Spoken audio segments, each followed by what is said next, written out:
The war beast in cage 11 had thrown itself against the shock bars 9 times in the last hour, and Keeper Sergeant Drawn Voss had stopped counting the burns. It hit the field again. A crack of blue light, the stink of scorched hide, a sound that was not quite a roar and not quite a scream, something wet and ragged that came up out of the animal's chest and rattled the cullyard's high steel roof. The thing was the size of a landing sled. 6 legs, plated shoulders the color of old ash, a skull like a wedge of granite with 2 rows of teeth built for pulling armor off a tank. It slammed the bars, took the shock, staggered, and came back to hit them again before the smoke had cleared off its own shoulder. Drawn watched from behind the second barrier with his tail flat against the deck and his crest laid down, which on a Keswick meant the same thing a clenched jaw meant on a softer species. 41 days. That was how long the beast in cage 11 had been trying to die. "It'll crack the 3rd rib plate before the call," said the young keeper beside him, a recruit named Sesk whose crest still had the pale banding of the barely grown. "Sergeant, it's going to hurt itself worse than we ever could." "It's already worse than we ever could," Drawn said. He did not look away. That was a rule he kept, an old keeper's rule from before the frontier depots, from when the Keswick still pretended their war beasts were soldiers and not munitions with legs. You look at the animal you are about to kill. You do not let it die as a number on a manifest. You give it your eyes. It was the only tenderness the doctrine allowed, and Drawn had never once skipped it, not in 30 years of the yards. Cage 11 had made it hard. The intake tag still hung from the beast's collar ring, half melted. The Keswick cereal burned illegible by its own rage. But Drawn remembered the manifest. Subject 11 had come off the Thren line as the last living unit of a full war pack, 6 Harran that had held a collapsing flank for 3 days while the infantry pulled back through them. When the relief teams reached the position, 5 of the beasts were dead in a ring, and the 6th was standing over the bodies of its own handlers, both of them torn open, and it had killed 2 more soldiers before they got a stun net over it. Rabid, the field report said. The word every handler feared and no handler questioned.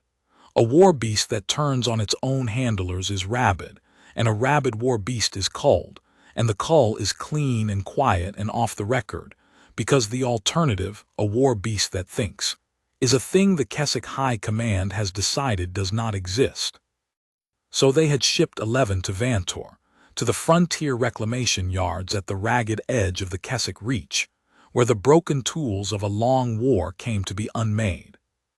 And for 41 days it had thrown itself against the bars, and it had let no one within 6 body lengths, and it had eaten nothing that a handler's hand had touched.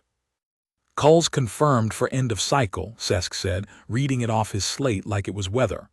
"Overseer signed it this morning. Neural discharge both lobes, then the furnace." He hesitated.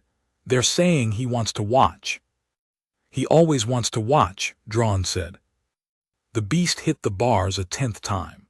This time it did not come back.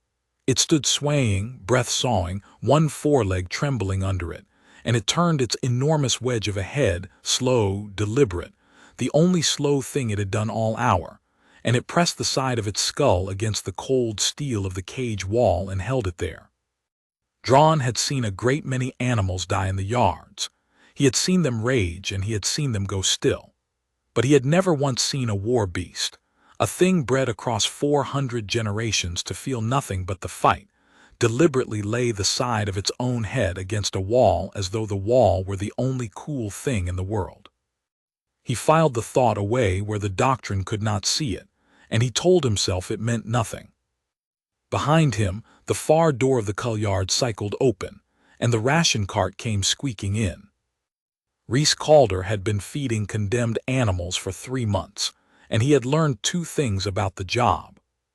The first was that nobody else on Vantor wanted it, which was why a human contract hand with no rank and no clearance and a 2-year provisioning lease had been handed a cart, a route, and a locked cabinet of last meal rations before his 2nd week was out. The Keswick did not feed the condemned. It was beneath a keeper and beyond a soldier, this business of pushing food at a thing that would be ash by morning. They had a doctrine for the killing, and a doctrine for the burning, and no doctrine at all for the meal in between, so they gave it to the human and did not think about it again.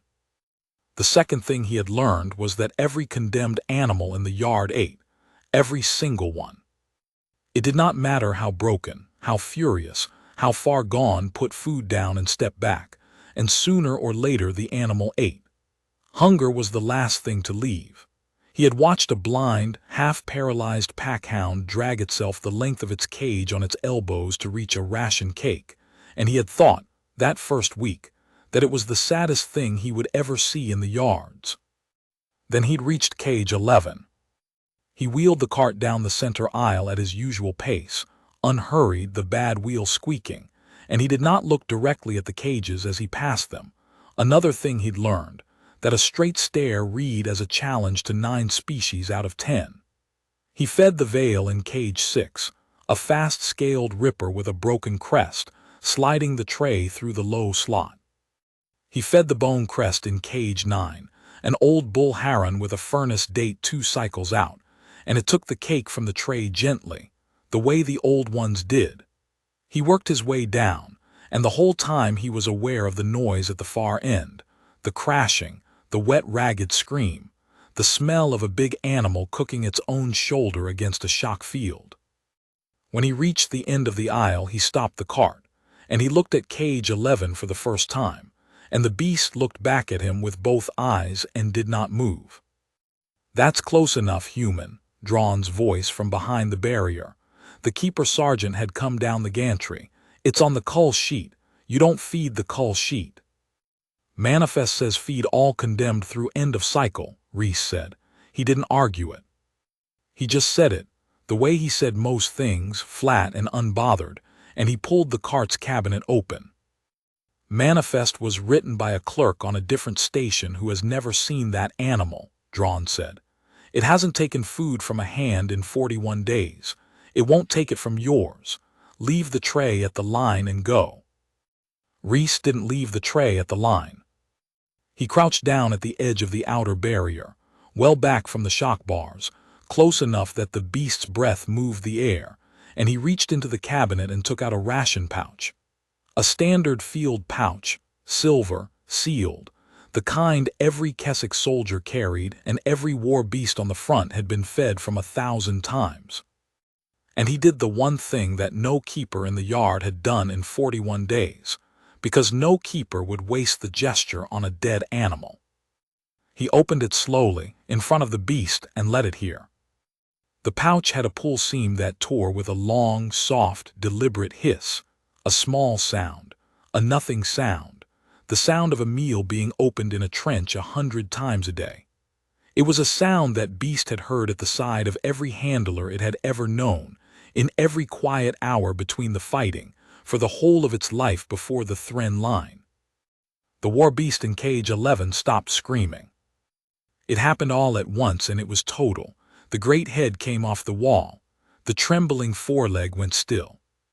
Both eyes, deep amber, ringed with the red of 41 sleepless days, fixed on the silver pouch in the human's hands, and the animal went so quiet that Drawn could hear the shock field humming and the bad cart wheel ticking as it settled, and under all of it, the beast breathing, slow now, careful, as though it had forgotten it was allowed to.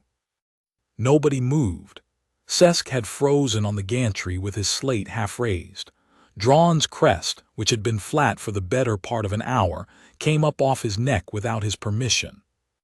Reese tipped the pouch, spilled a little of the paste onto the tray, and slid the tray across the deck to the base of the shock bars with the toe of his boot. Then he sat back on his heels, unhurried, and waited. The beast did not lunge. It lowered its head slow, so slow, the way it had laid its skull against the wall, and it put its nose to the tray and it ate. Delicately. From the edge of the tray a human boot had touched. "That's not possible," Sesk said, very quietly from the gantry. Drawn didn't answer him, because Drawn was watching the beast's shoulder, where the plates met the neck, where now that the animal had gone still for the first time in 41 days. A hand's breadth of hide had been rubbed raw and weeping, not from the bars, not from the fight, but from the beast itself, from something it had been trying and failing and trying again to reach. Overseer Sec Talvin received the report on the anomaly in Cage 11 the way he received all reports, which was with the flat patience of a man who has already decided what the answer will be. He read it standing in the glass office that overlooked the reclamation yards from 4 levels up, with the whole gray sprawl of Vantor laid out below him. The cages, the furnaces, the transport rings, the long, low sheds where the war's broken things came to be counted and unmade. Talvin liked the view. He had spent 20 years making the reclamation program clean, quiet, and efficient, and from up here the whole apparatus of it moved like a well-kept machine, which was the highest thing a Keswick could say about anything. The report said that a human contract hand had quieted the condemned unit in Cage 11. Talvin read it twice. Then he set the slate down and looked out at the yards for a while, and what he felt, under the flat surface of him, was not curiosity. It was the specific cold that a man feels when a door he has kept locked for a long time has been rattled by someone who does not know it is a door. He keyed his aid. The unit in 11, the Thren line reject, moved the cull up. To when, Overseer? To now, Talvin said. Tonight, and find out what the human did and put a stop to it, and remind the keeper sergeant that the reclamation yards are not a sanctuary and the contract hand is not a keeper. He paused, watching a furnace vent bloom orange far below. And pull the unit's field file, the full one, the one with the neck plates. There was a silence on the line. Overseer, the full field files are sealed under program authority. That would be your. I know whose authority it's under, Talvin said. Pull it and bring it here and don't log that you did. He cut the line. Below him the yards went on turning, clean and quiet and efficient, and Overseer Talvin stood at the glass and thought about the Thren line, and about the 5 dead beasts in a ring, and about the thing his program had spent 20 years ensuring did not officially exist. The small, specific, buried fact that a war beast, pushed far enough by the device the Keswick put in its skull to make it obey, would eventually stop obeying and turn, and go for the one thing it could reach that had ever caused it pain. The handlers. He had culled 40 years of that fact. He was not going to let a human with a ration cart unbury it in a single night. They came for the beast that night, and Reese was still in the yard when they did. He had not left. His shift had ended 2 hours before, and he had signed out his cart and locked the ration cabinet. And then he had not left, because he had spent the 2 hours sitting on an equipment crate a body length back from the outer barrier of Cage 11, doing nothing at all except being there while the beast watched him. It had eaten 3 trays. It had drunk, which the keeper said it had not done in a week. He'd slid a shallow water pan across on the same principle as the food, opened where it could see, set down where it could reach, and stepped back. And in the second hour it had done a thing that made the recruit Cesc come down off the gantry to look. It had lain down. Not collapsed, not fallen, lain down, folded its 6 legs under it in the far corner of the cage where it could keep the human in view, and put its great head on its 4 legs, and closed its eyes for whole minutes at a time before some invisible thing jolted it awake, and it flinched, hard, one hind leg kicking, its head snapping back toward its own shoulder. Every time it did that, Reese leaned forward a little on the crate, watching the shoulder, watching the raw weeping patch on the neck, and the way the beast's jaw worked when the flinch took it, and the rhythm of the thing, because there was a rhythm, he was almost sure of it now. A slow, ugly pulse maybe once every few minutes, and the rage in the animal rose and fell with it like a tide. "You should go, human," Cesc said. He'd stopped bothering to sound like an order. He'd been watching the beast sleep for 20 minutes with the expression of a young soldier watching something rewrite a page in his head. When the overseer's men come to move a cull up, they don't like an audience, especially not a contract audience. "Move it up," Reese said. That was when the doors cycled, and the execution detail came in, 4 soldiers in the gray of program security, not yard keepers, carrying the long-barreled neural lance the Keswick used for a clean cull, and behind them Keeper Sergeant drawn with his crest flat and his tail stiff, and the look of a man walking into a thing he has decided to object to. "Sergeant," the detail's lead didn't slow. "Overseer's order, cage 11 tonight. Clear the civilian." Reese stood up off the crate. He didn't step toward the cage and he didn't step away from it. He just stood, an ordinary young man in a provisioning coverall, unarmed, unhurried, with his hands loose at his sides, and he said, "It's not Rabid." The detail lead looked at him the way a soldier looks at a piece of furniture that has spoken. "It killed its handlers." "It's got something in its neck," Reese said. "It's been trying to reach it for 41 days. It flinches on a clock. Every few minutes, same interval, and the flinch is what sets it off. You can watch the rage come up right after every time. That's not madness. That's a wound doing something on a timer." He nodded at the beast, which had come to its feet in the corner and was watching the gray soldiers with its lips peeling back off the top row of teeth. "Look at it now. It's not looking at me. It's looking at you. It knows what you carry." "Clear the civilian," the lead said again, and 2 of the soldiers moved toward Reese. "Hold," Drawn said it, and there was enough old rank in it that the gray soldiers actually held, half a step, and looked at him. Drawn was not looking at them. He was looking at the beast, and then at the human, and then at the raw patch on the beast's neck that he had been trying not to think about since that afternoon. "The unit's on my sheet until the cull is executed. That means until the neural lance discharges. It's a keeper matter, and I'm the keeper of record." He turned his flat yellow eyes on the detail lead. "You'll wait while I confirm the order with the overseer, directly. Voice, not slate." "The order's confirmed." "Then confirming it again costs you nothing," Drawn said. It was, Reese would understand later, an enormous thing for the Keeper Sergeant to have done, to have put his own rank between a program cull and its schedule, on the word of a human contract hand about a clock and a flinch. At the time, it just looked like an old soldier being difficult. The detail lead's crest came up, and there was a long, ugly moment where the whole thing could have gone a different way. And then the lead stepped back and keyed his own comm, and said the yard keeper was requesting confirmation. And the 4 gray soldiers settled into the flat, waiting stance of men who have been told to wait, and resent it. Drawn crossed to the human while they waited.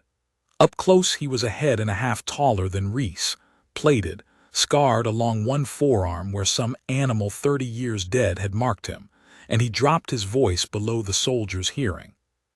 "A clock," he said. "You're certain?" "No," Reese said.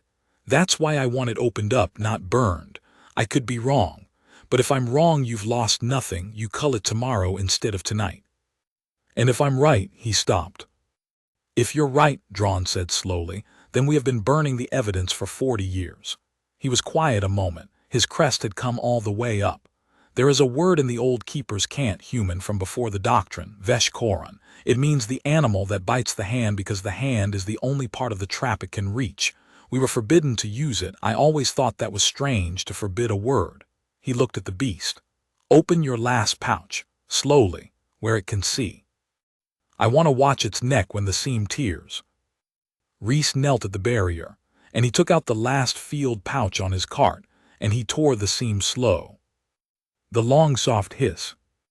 And the war beast, 41 days condemned, came across its cage in 3 strides, not at the human, past him, to the near corner where the sound was, and it lowered its enormous armored head to the deck at Reese's feet with a crash that shook the gantry, and it held it there still, both amber eyes closed, and it made a sound none of them had heard from it before.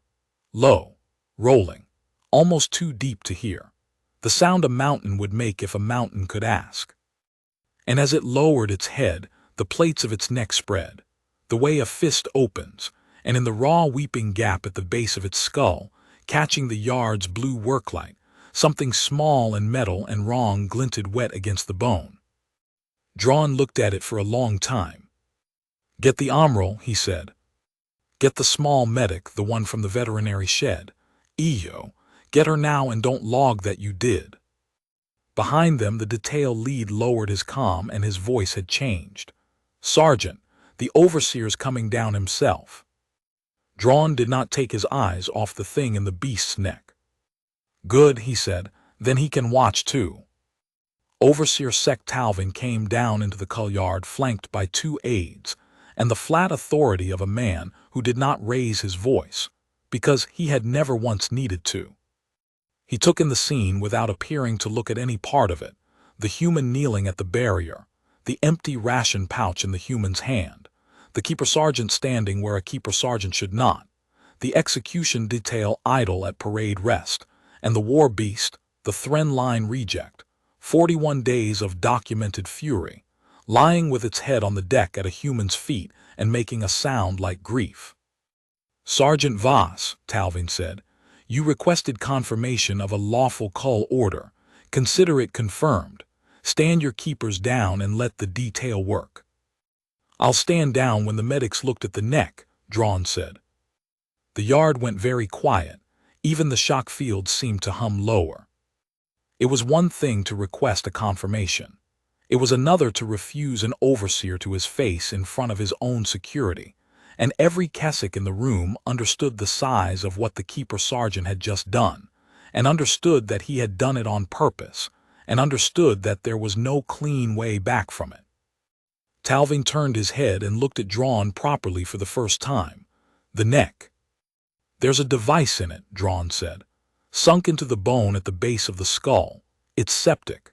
The animal's been trying to dig it out for 41 days and can't reach it, and every time it fires, the animal goes for the nearest thing that ever hurt it. The human read it off a clock before he'd ever seen the neck. I've now seen the neck. I'd like the medic to see it too, before we put it in the furnace, and it stops being a thing anyone can see." "The device," Talvin said, "is a standard neural command interface. Every war beast carries one. It is how a 2-ton animal is made to hold a line instead of eating the line. There is nothing in that neck that is not in 9,000 other necks, Sergeant, and none of the others required a keeper to forget his rank." He had not raised his voice. He did not gesture. He simply stood, and the machine of his authority stood around him. "The unit is Rabid. Rabidity in a command-fitted animal presents exactly as you describe: irritation at the interface site, cyclical aggression, fixation. It is in the manual. You have read the manual. Stand your keepers down." And it was a good answer. That was the thing Reese would remember about Overseer Talvin, that he never gave a bad answer, that everything he said was technically true and pointed the wrong way, and that a room full of frightened soldiers would always rather believe the calm man with the manual than the kneeling human with the empty pouch. The room believed him. Reese could feel it happen. The detail lead's crest settled. Sesk, on the gantry, looked away from the beast for the first time in an hour.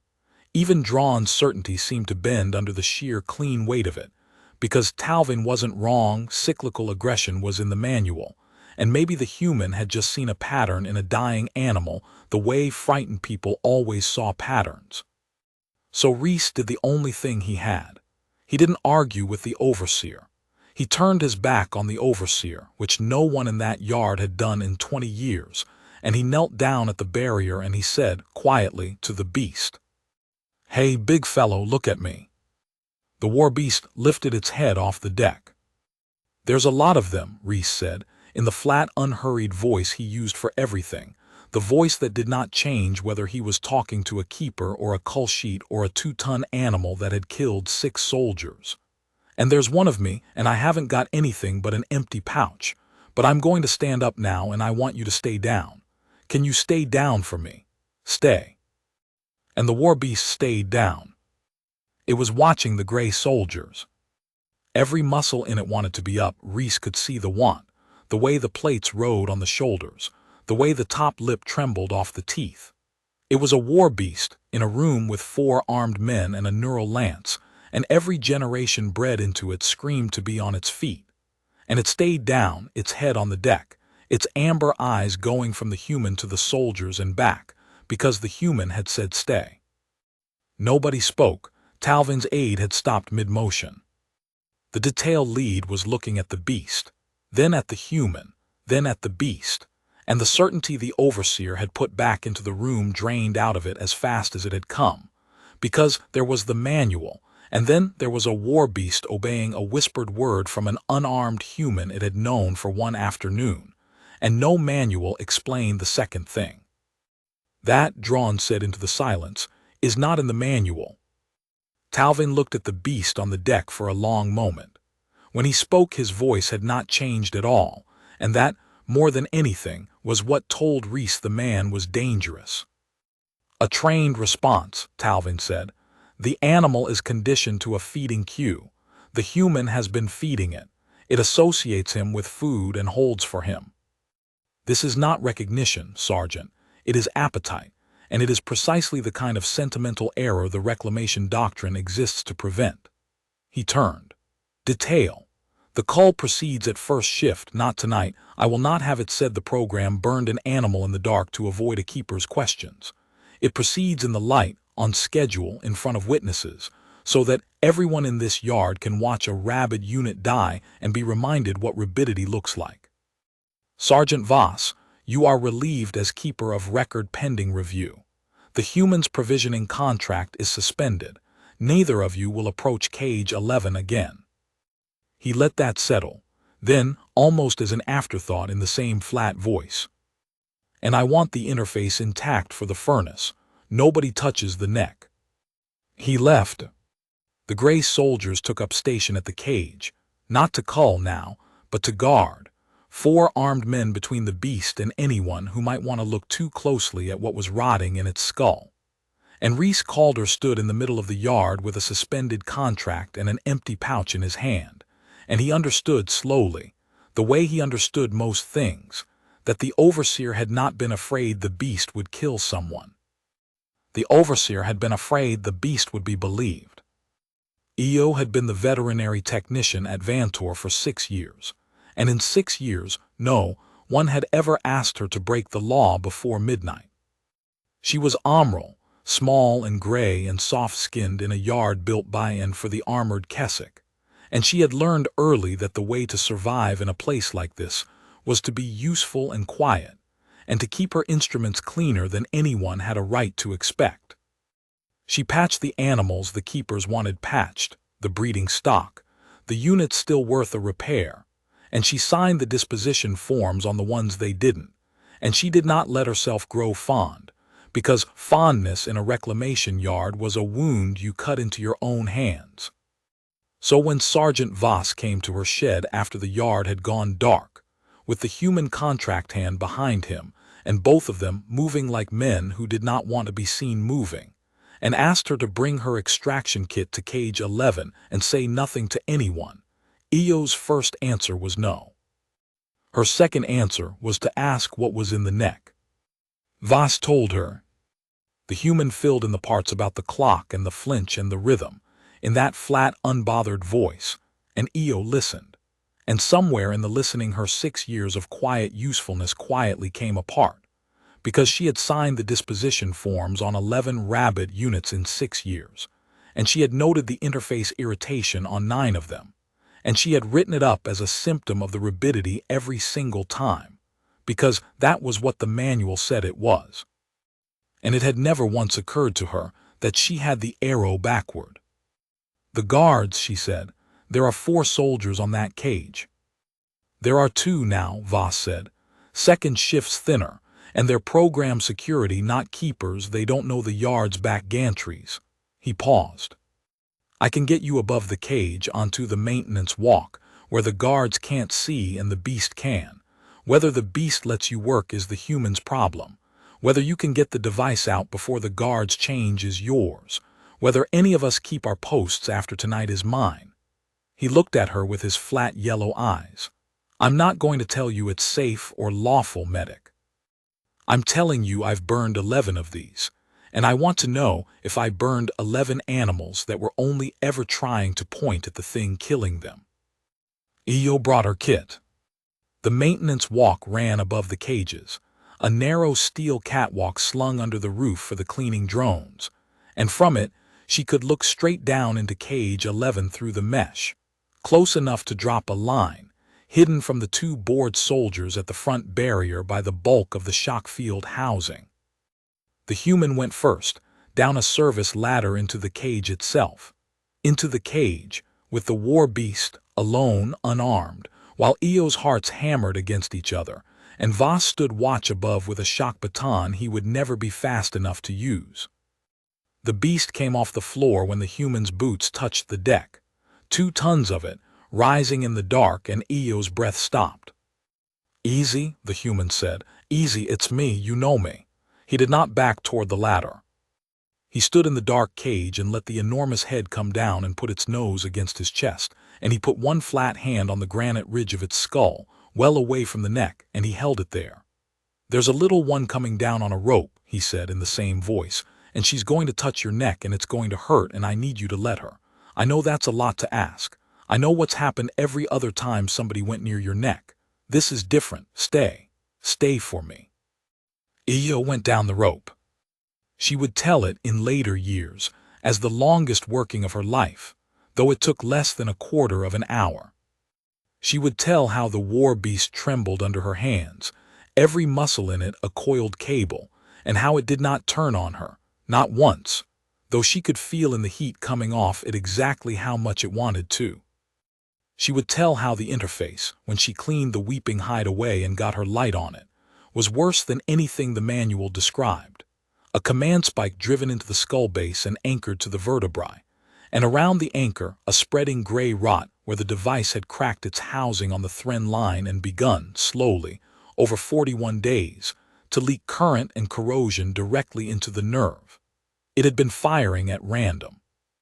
It had been burning the animal from the inside on a clock, and the animal, unable to reach the source, had gone for the only thing its bred-in wiring associated with the interface's pain, the handlers who worked the interface's controls. Veshkoran, the animal that bites the hand because the hand is the only part of the trap it can reach. "I can take it out," she breathed. "The rot's not in the cord yet. Another few days and it would be. Human, hold him. This is the part that hurts." She cut. The beast screamed, but it screamed upward into the roof, its head straining away from the human's chest and never once toward it, and the human held its skull in both hands and put his face against it and said, "Easy, easy. I've got you." Almost there in that flat voice that never rose, and the beast held. It held while she severed the anchor. It held while she drew the cracked spike out of its skull in one long grinding pull, a handspan of Keswick engineering black with rot, and dropped it ringing on the deck. It held while she packed the wound and sealed it, and then the holding was done, and the thing that happened next was the thing Io carried with her for the rest of her life. The war beast stopped trembling. All at once, the way a storm stops, the great body sagged. The cabled muscles went loose.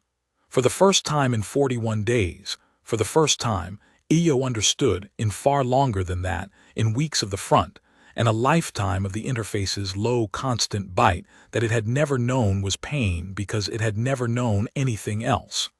The war beast felt nothing in its skull at all. And it folded down onto the deck of its cage, all 6 legs going out from under it at once, and it put its enormous head in the human's lap, and it made the low, rolling mountain sound over and over, quieter each time, and it went to sleep.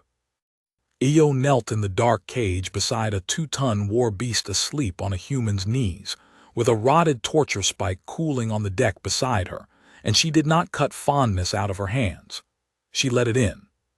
She was too tired and too changed to do anything else. "It wasn't Rabid," she said.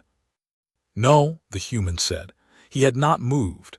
His legs must have been dead under the weight of the head, and he had not moved. It was in pain, and it was alone, and it kept telling us, and we kept calling it dangerous." He looked up at her in the dark, an ordinary young man with a sleeping monster in his lap. "How many of the others have one of these in them right now?" Above them, On the gantry, Sergeant Voss looked out over the dark ranks of the Couillard, at the Vale with the broken crest in cage 6, at the old bone-crest bull in cage 9 2 cycles from the furnace, at 40 cages of condemned and rabid and dangerous animals waiting to be unmade, and he did the arithmetic of 40 years, and his crest, in the dark, laid itself very slowly flat. The call was set for the top of first shift, and Overseer Talvin had turned it into a lesson. Cesc had never seen the Couillard so full.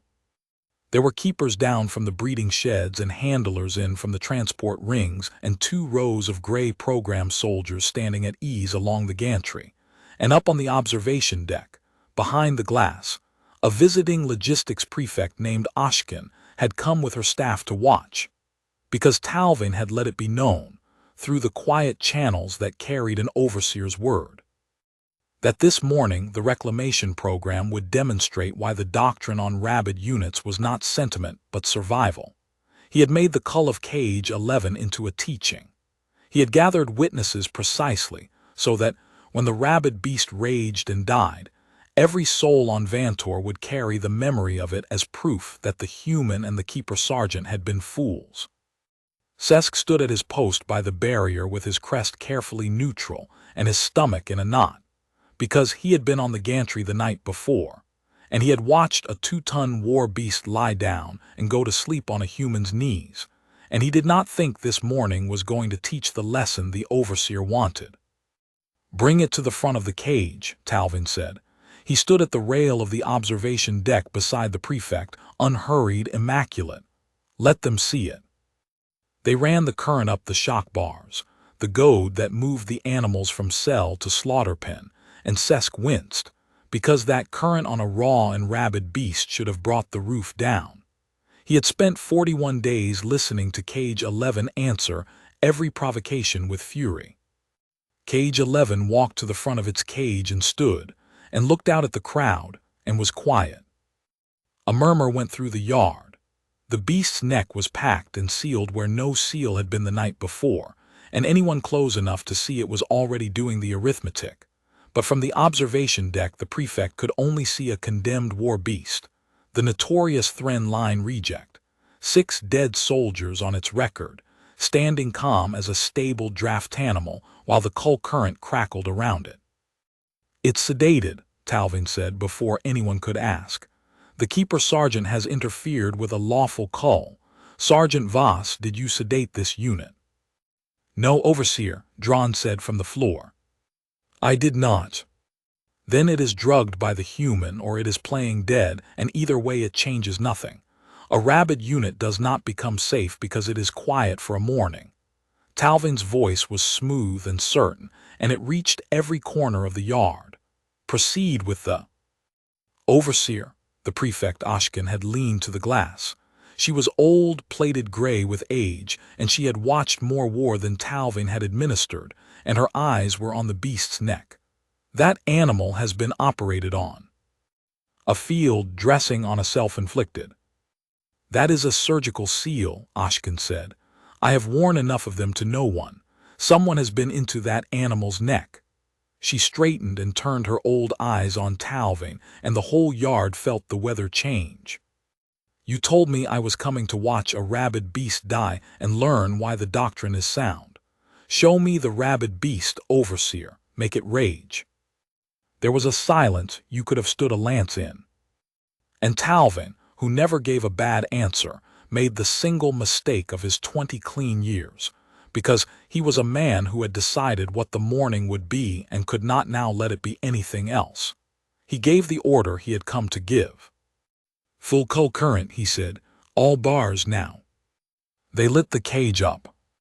Cesc had seen the full cull current used exactly twice, both times on animals already dying, because it was the current you used to drive a beast onto the neural lance whether it consented or not. A wall of pain that no animal on record had ever stood through. It slammed into Cage 11, and Cesc's whole body clenched in anticipation of the scream, of the fury of the proof.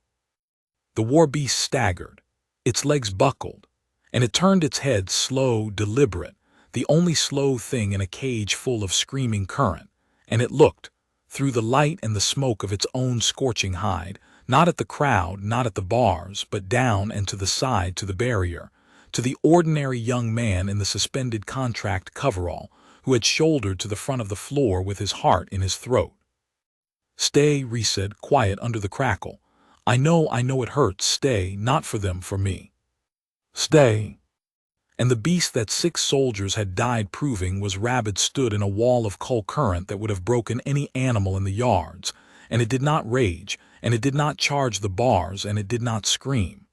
It shook, and it bled from its scorched shoulder, and it kept its eyes on the human, and it stayed until Prefect Oshkin's voice cracked across the yard like a whip. "Cut it! Cut the current! Cut it now!" The bars went dark.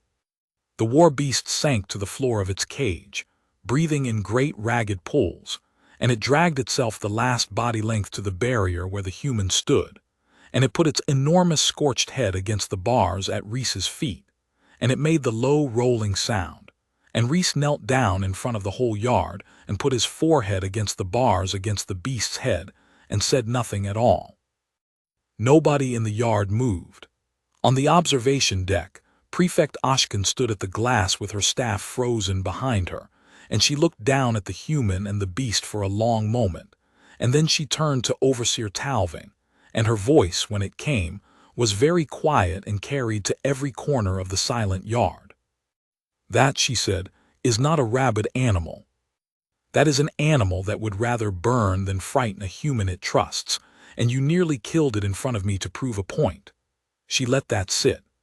"I want the surgeon who opened that neck, and I want whatever came out of it, and I want the field files on this unit, the full ones, Overseer, the ones under program seal, on my desk within the hour." Talvin inclined his head, smooth, controlled, a man absorbing a setback. "Of course, Prefect."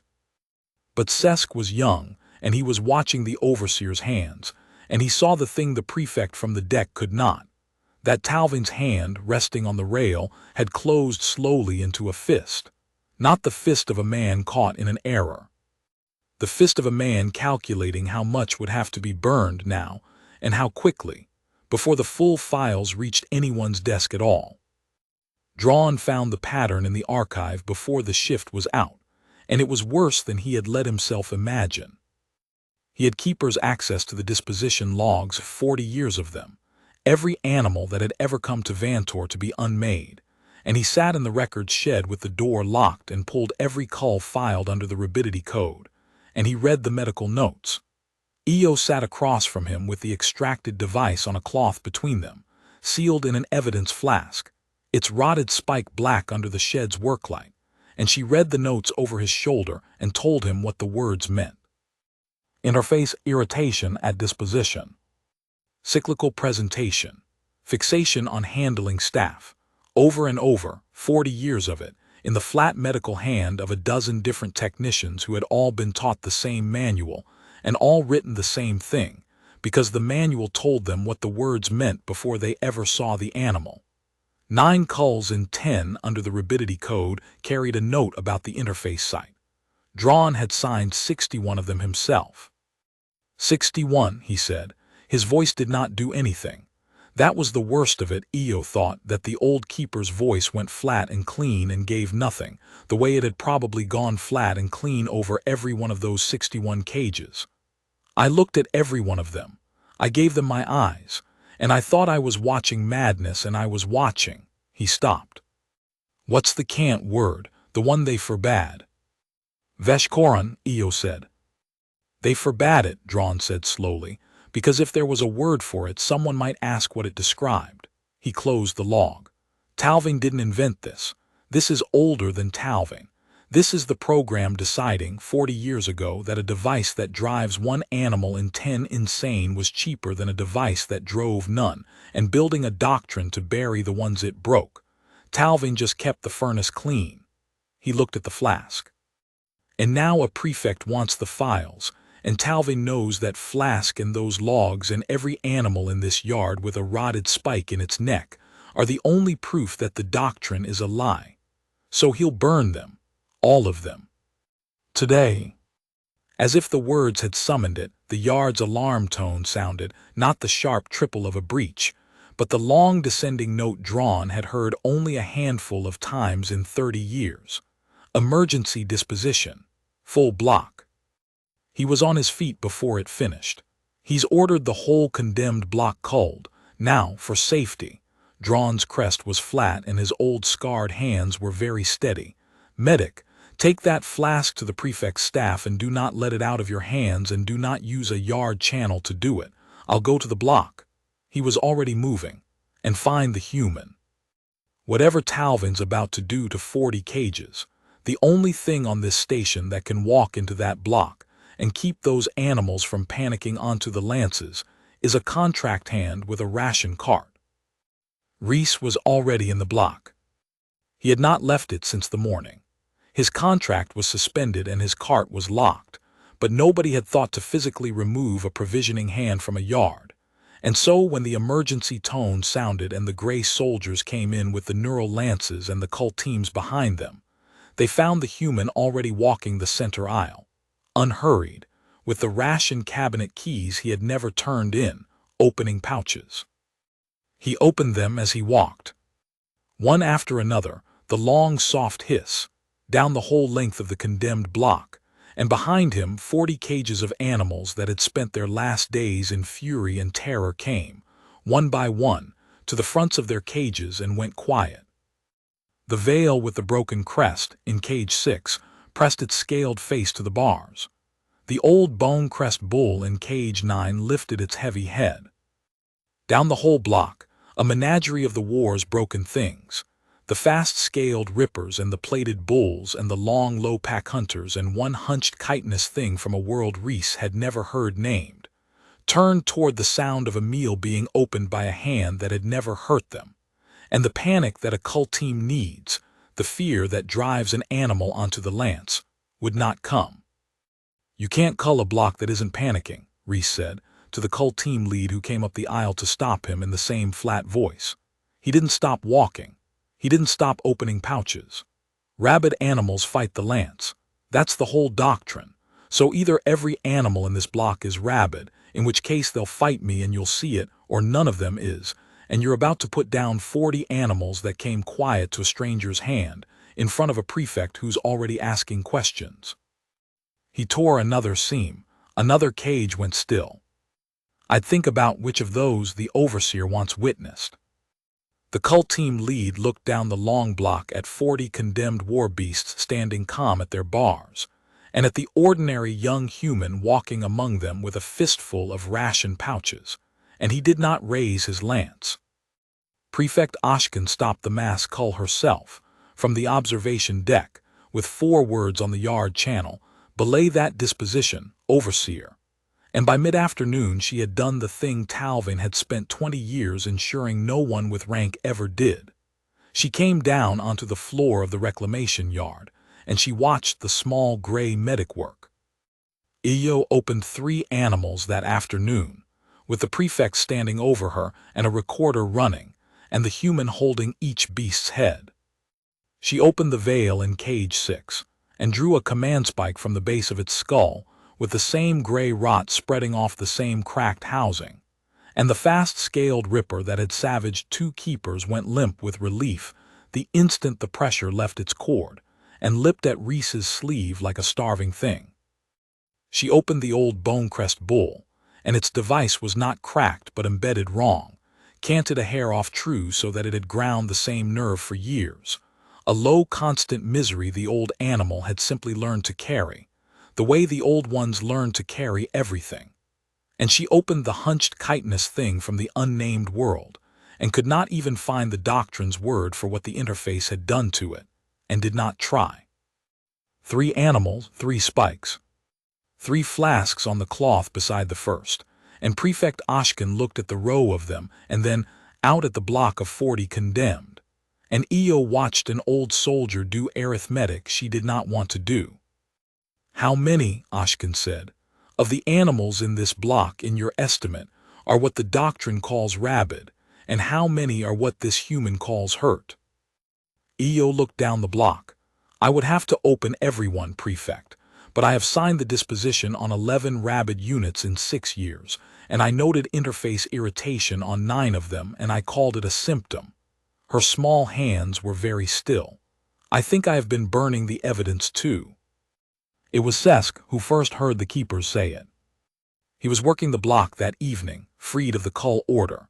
The yard had settled into a strange, quiet, watchful hum, keepers moving between cages with a care they had not shown in years, as though the whole place had woken from a habit.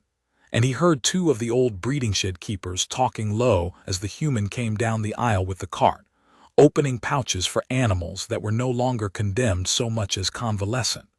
One keeper said the human had a gift. And the older one, the one who had worked the yards longer than Sesk had been alive, shook his head and said no, not a gift. He offers them the meal first, the old keeper said, before he decides what they are. That's all it is. We put the lance first and the meal never, and we called what we broke Rabid. He puts the meal first.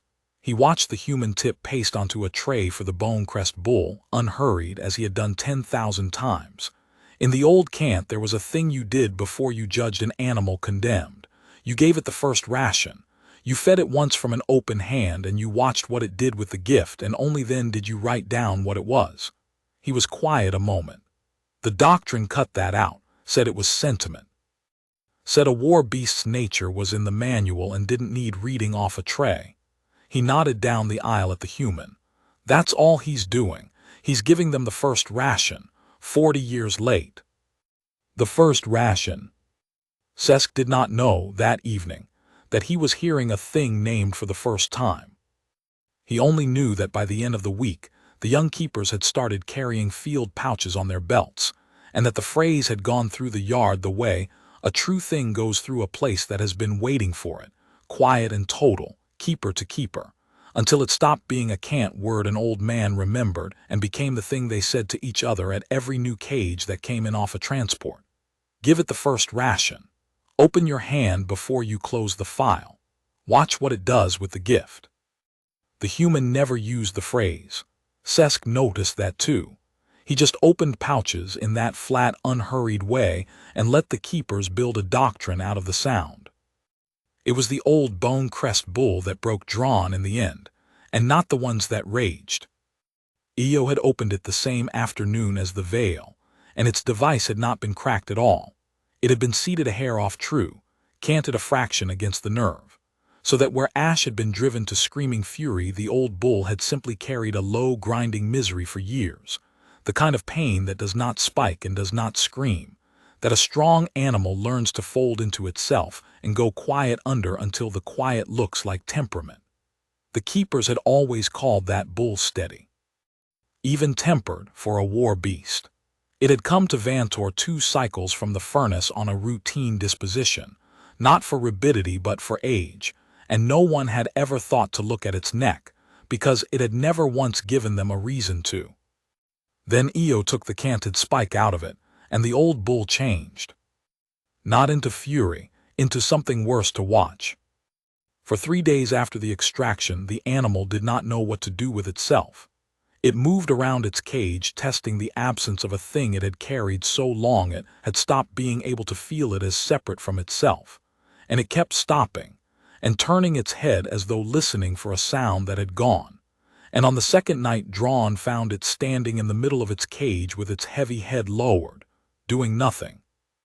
Simply standing in the first painless hour of a life that had been ground quietly raw since before it was full grown, and the old keeper had to leave the block, because he could not watch it. "That's the one," he told Reese later in the dark when he had come back. His flat, clean voice had a crack in it that 30 years had never put there. "The ragers, I can almost forgive myself. A rabid animal, screaming, biting. I believed the manual. I gave it my eyes. I was wrong, but I was wrong about a thing that looked like what I said it was." He looked down the block at the old bull. "That one never screamed. That one I called steady. I signed the age disposition on a dozen like it in 30 years. Steady old bulls 2 cycles from the furnace, and I never once looked at their necks, because the manual only tells you to look when they rage."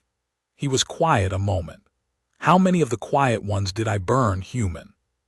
The ones that carried it folded up so deep I called it a good temperament, and sent them to the furnace at the end of a long, patient life, without ever knowing what they'd been carrying the whole time. Reese didn't answer right away. Ash breathed against his back. "You can't count that one," Reese said finally. "That weighs a hole with no bottom, I know because I've stood at the top of it." He scratched the great scarred head beside him. "You didn't burn the quiet ones. The doctrine did. You were a man inside it doing the one tenderness it allowed you. You gave them your eyes every time, even when it told you not to bother. That's more than most men in that manual ever did. It wasn't enough. It was never going to be enough because the manual made sure the looking happened too late to matter." He looked at the old keeper. "But you're looking now, and it's not too late for that bull, and it's not too late for the next quiet one off the transport because you'll check its neck now whether it rages or not. That's the only place the counting goes that doesn't end in a hole. Forward. Check the next neck." He nodded at the bull, standing painless in the dark. "It's not grieving what you did. It doesn't know what you did. It's just learning what quiet feels like when there's nothing under it. Let it. That's yours now. You gave it that." Drawn stood a long time in the dark, watching the old bull learn the shape of a life without the thing in its neck. And after a while his crest, which had been flat since the record shed, came up off his neck, slow, and stayed there.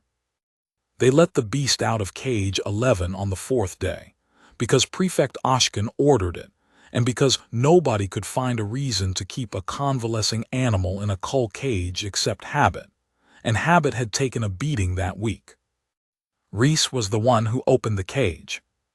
Drawn stood by with the shock baton he had stopped believing he would need, and Sesk stood on the gantry with 2 of the young keepers, and Io waited with her kit in case the shoulder burns had gone bad, and the whole small audience held its breath while an ordinary young human walked up to the open door of a cage that had held 6 deaths and clicked his tongue and said, "Come on, then. Out you come." The war beast came out slow. It filled the aisle. On its feet in the open, it was even bigger than it had looked behind the bars.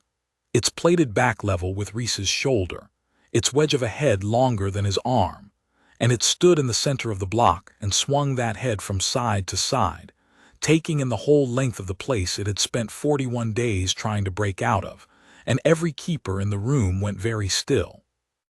Then it lowered its head and pushed its nose into the human's chest, hard enough to move him back a step, and Reese put both hands flat on the granite ridge of its skull and leaned back against it, and the thing let out a long breath that stirred the dust on the deck. "There," Reese said. "There, that's the whole trick. That's all it ever was." He named it that evening, Nothing Grand. He was scraping the last of a ration pouch onto a tray, and the beast was lying at his feet with its chin on his boot, and one of the young keepers asked what the unit was called now that it wasn't Cage 11, and Reese looked down at the great scorched shoulder, at the streak of pale scar ash the coal current had burned across the plating, and he said, "Ash, the way you'd name a stray," and went back to the pouch. And the young keeper wrote it on the cage slate under the crossed-out serial, and that was that. Ash. The keepers thought it was for the color. Reese never told them it was for the morning the beast had stood in a wall of fire rather than frighten him. Overseer Talvin came to see the human alone on the 6th day. He came without aides, without the gray soldiers, in the quiet hour after second shift when the block had gone dim, and Reese was sitting on his equipment crate with the beast folded around him like a wall, and he stood at a careful distance. Ash's head had come up the moment the overseer entered the aisle, and stayed up, and he spoke in the flat, reasonable, never-raised voice that had culled 40 years of evidence. "You've done something remarkable," Talvin said. "I want to be clear that I understand that. Whatever else is said in the review, no one else on this station could have walked that block. That is a real thing and a rare one, and it is worth a great deal." He let that sit. "It's worth, specifically, a permanent posting. Full keeper's rank, program pay, your contract converted off the provisioning lease and onto a career line. You'd never push a cart again. You'd run the intake yourself. Every new unit that comes to Vantor, yours to assess, your first ration, your call." His eyes did not move from the human. All of it. in exchange for a single correction to the record, that the devices recovered from these animals were damaged in the field, not by design, that the interface is sound and these were unlucky units. A footnote: the animals still live, you still win, only the doctrine survives with them. Reese was quiet for a moment. The beast breathed against his back.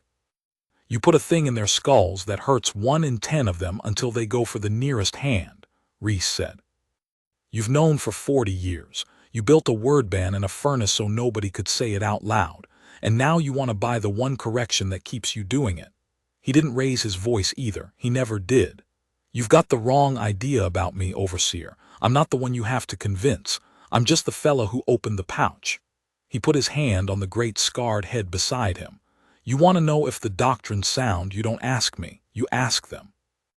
And they've been telling you for 40 years. Talvin looked at the human and at the beast for a long moment. When he spoke, his voice had not changed at all. I hoped you'd be reasonable, he said. Reasonable people are so much easier to protect. He left, and Reese sat in the dim block with 2 tons of war beast wrapped around him, and understood that a threat spoken in a reasonable voice was still a threat, and that the man who had just made it had spent 20 years learning how to make dangerous things look like accidents. The first time Drawn saw the pack move as one, it was over a raised hand, and it taught him more about what Talvin had built than the 40 years of logs had. A gray soldier had come down to the block with a sealed order, one of Talvin's, a demand that the human surrender the ration cabinet keys, a small harassment, the kind of thing a cornered administrator does to feel he still holds a lever. Reese had said mildly that the keys came with the provisioning lease, and the lease was a matter for the prefect, and turned back to the tray he was filling. And the gray soldier, who was young and frightened, and had been told all week that the human was making his overseer look like a fool, made the mistake of grabbing the human's arm to turn him back. Drawn was 30 feet away and could not have crossed the distance in time. He didn't need to. Ash was between the soldier and the human before the grip had closed, 2 tons of war beast moving faster than a thing that size had any right to. No sound, no warning, just there, its head lowered, its plated shoulders filling the aisle, and its lips were off both rows of teeth, and the low rolling sound had gone up half a register into something with an edge on it. And behind Ash, down the whole length of the block, the pack rose. The veil came off the floor of cage 6 with its broken crest flared. The bone-crest bull turned to face the aisle. The long, low pack hunters, the chitinous thing, every animal Eo had opened, and every animal still waiting. The whole convalescent block came up onto its feet at once and turned, as one body, toward the single point in the room where a hand had closed on the human's arm. The gray soldier let go. He was making a sound Drawn could hear from 30 feet, a thin, high sound, and he had gone the pale gray of a Keswick who has understood, all at once and far too late, exactly where he is standing. Easy, Reese said. That was all. One word, flat, unhurried, not even loud. And the block of war beasts, 40 animals bred across 400 generations to close on exactly this, on fear, on a target that had made itself small and afraid, stopped. Ash did not move from between the human and the soldier, and the teeth did not go away, but the edge came off the sound, and down the block the others settled, slow, watchful, back onto their haunches, their eyes on the human, waiting to be told the thing was over. He's going, Reese said to the beast in the same voice.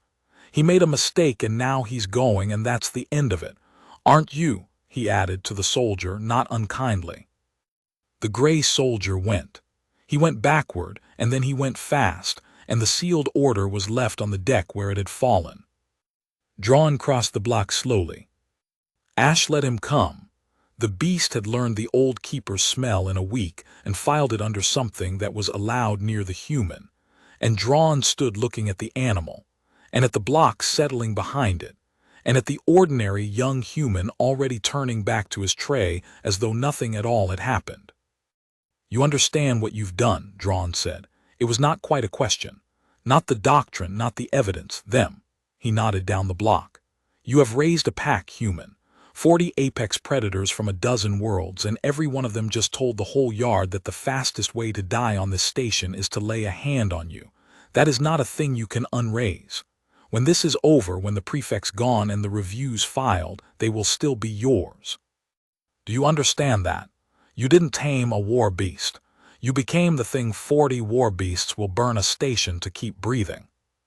Reese scraped the pouch. Ash put its chin back on his boot. I opened a pouch, Reese said. That's all I did, they did the rest. He was quiet a moment, and then he looked up at the old keeper, and for the first time there was something under the flatness, something tired and clear-eyed. But yeah, I know what they'll do. That's why I keep telling them easy. He looked down the block at 40 settling animals. Somebody's got to be the one who says easy. Otherwise all you've got is a different kind of goad. Prefect Ashkin convened a review 2 days after the formation incident, and Talvin came to it armed. Because a man who has run a program for 20 years does not walk into a hearing without a document. He had turned the gray soldier's fright into a filing. An incident report, clean and formal. The assets in the primary block had demonstrated coordinated aggressive response toward a member of station security, unprompted, on the presence of the contractor. A threat to personnel, a breach of containment doctrine, grounds under any reading to secure the block and remove the civilian. He read the relevant lines aloud in the review room in his flat, unhurried voice. And on paper it was true, every word of it. And on paper it was damning.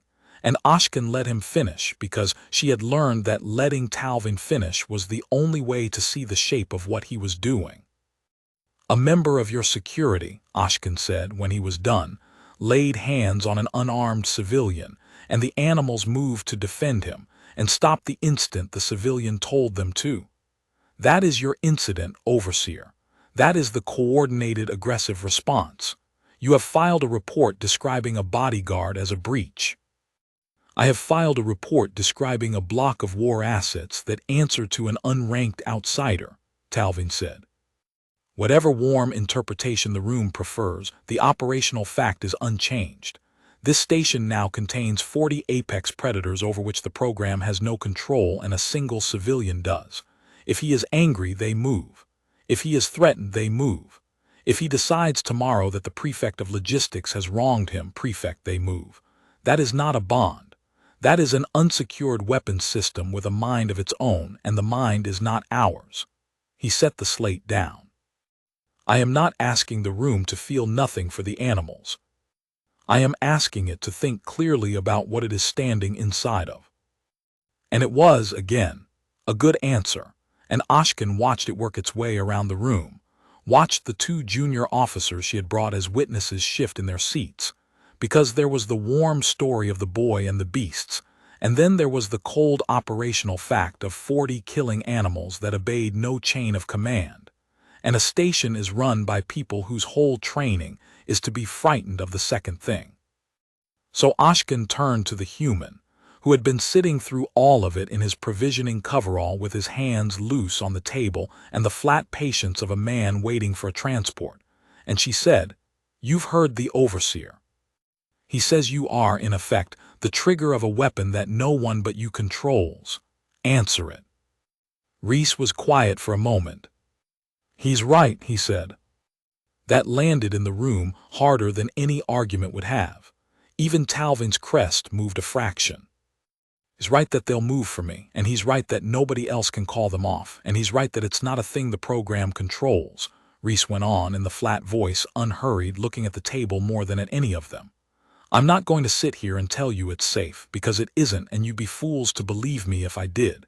He's got the operational fact dead to rights. He looked up. Here's the part his report leaves out. That weapon he's so worried about, I didn't build it. He did. Every one of those animals learned that a hand near its neck means pain because his program put a spike in it and taught it that, across 100 generations on purpose. They came to me already made into weapons. All I did was stop being the pain. He turned his hand over on the table, open, empty. You want to know why they answer to me and not to him?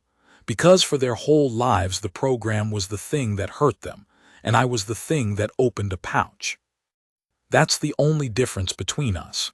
He held the goad, I held the food, and now he's frightened of what a lifetime of the goad built, and he's calling it my weapon so nobody looks at whose hand made it. The room was very quiet. "You can secure the block," Reese said. "You can put me on a courier and melt every animal in that yard and file it clean, and the overseer's report will read true the whole way down, and in 40 years you'll be right back here, because the spike'll still be in the manual and the furnace'll still be running, and some other yard'll be full of weapons, with minds of their own that nobody built on purpose and everybody's afraid of." He shrugged, tired. "Or you can pull the spikes and red the necks and let the animals be animals instead of weapons, and then there's nothing to be afraid of because a fed thing that trusts you isn't a trigger. It's just a thing that lived." He sat back. "I'm not the weapon in this room, Prefect. I'm the one part of it that put the food first. If that scares people, I understand. But I'd think hard about which of us in here you're actually frightened of, and why, before you decide the frightening one is the fella with the ration cart." Ashkan looked at him for a long moment, and then she looked at Overseer Talving, and something in the old prefect's face had finished deciding a thing it had been deciding for days. "The review is adjourned," she said. "The block stands. The civilian keeps his access, and I will be examining, Overseer, not the animal's behavior but the device that taught it to them, because it seems to me the whole of your report rests on the assumption that the spike in their necks is sound, and I have watched a great deal this week that suggests it is the least sound thing on this station." She gathered her slate.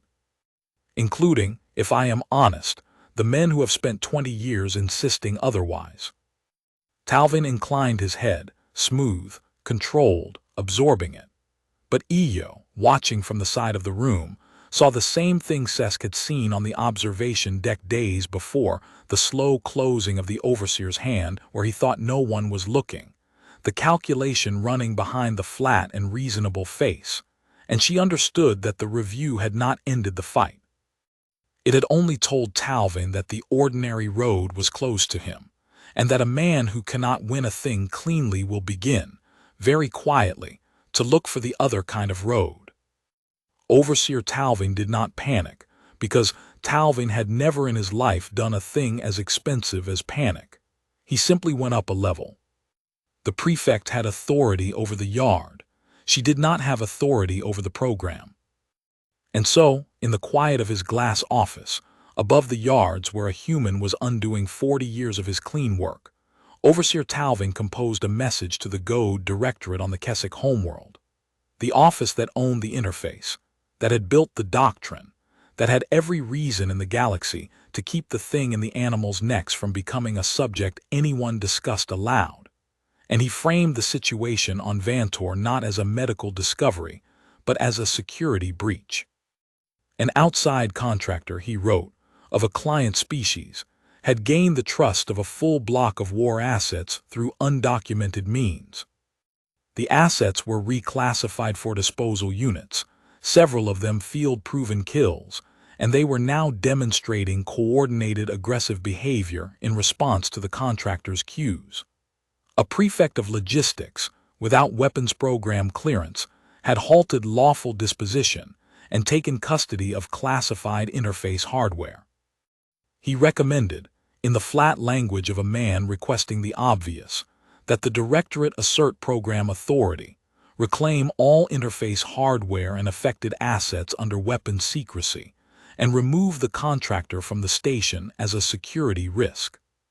He did not write the true sentence, which was, "A human with a ration cart is about to prove that we have been torturing our own weapons into madness for 40 years, and everyone who has seen it must be unshown it, and the animals are evidence, and evidence burns." He did not need to write it. The Directorate would understand. The Directorate had built the ban on the word. The seizure order came back within 2 shifts, which was faster than Prefect Ashkan had thought the Directorate could move, and it was everything Talvin had asked for. All interface hardware to be surrendered to program custody.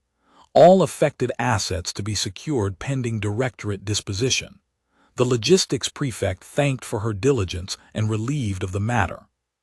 The contractor's station access revoked, effective on the arrival of the program's own security detachment, which was already aboard a fast courier and would make Vantor in 3 days. 3 days. Ashkin read the order in the records shed with Drawn and Io, and she was old enough and had seen enough war to know exactly what secured pending directorate disposition meant when it was written about a block of inconvenient animals. It meant the furnace, done properly this time, under a classification no prefect could pierce, with the hardware pulled and melted and the human on a courier home and the word buried again for another 40 years. They'll take the flasks, Io said. Her small hands were flat on the table. The devices, the logs. Everything I've documented is program hardware. The moment their detail lands, it's theirs by that order, and I can't refuse it. Then it can't be here when they land, Ashkin said. Drawn looked at her. I am a prefect of logistics, Ashkin said slowly. I have moved a great many things across a great many stations, and I have learned that the directorate's writ is very long and very slow, and that a thing which is already somewhere else by the time the order arrives is a thing the order struggles to reach. She set the seizure order face down on the table.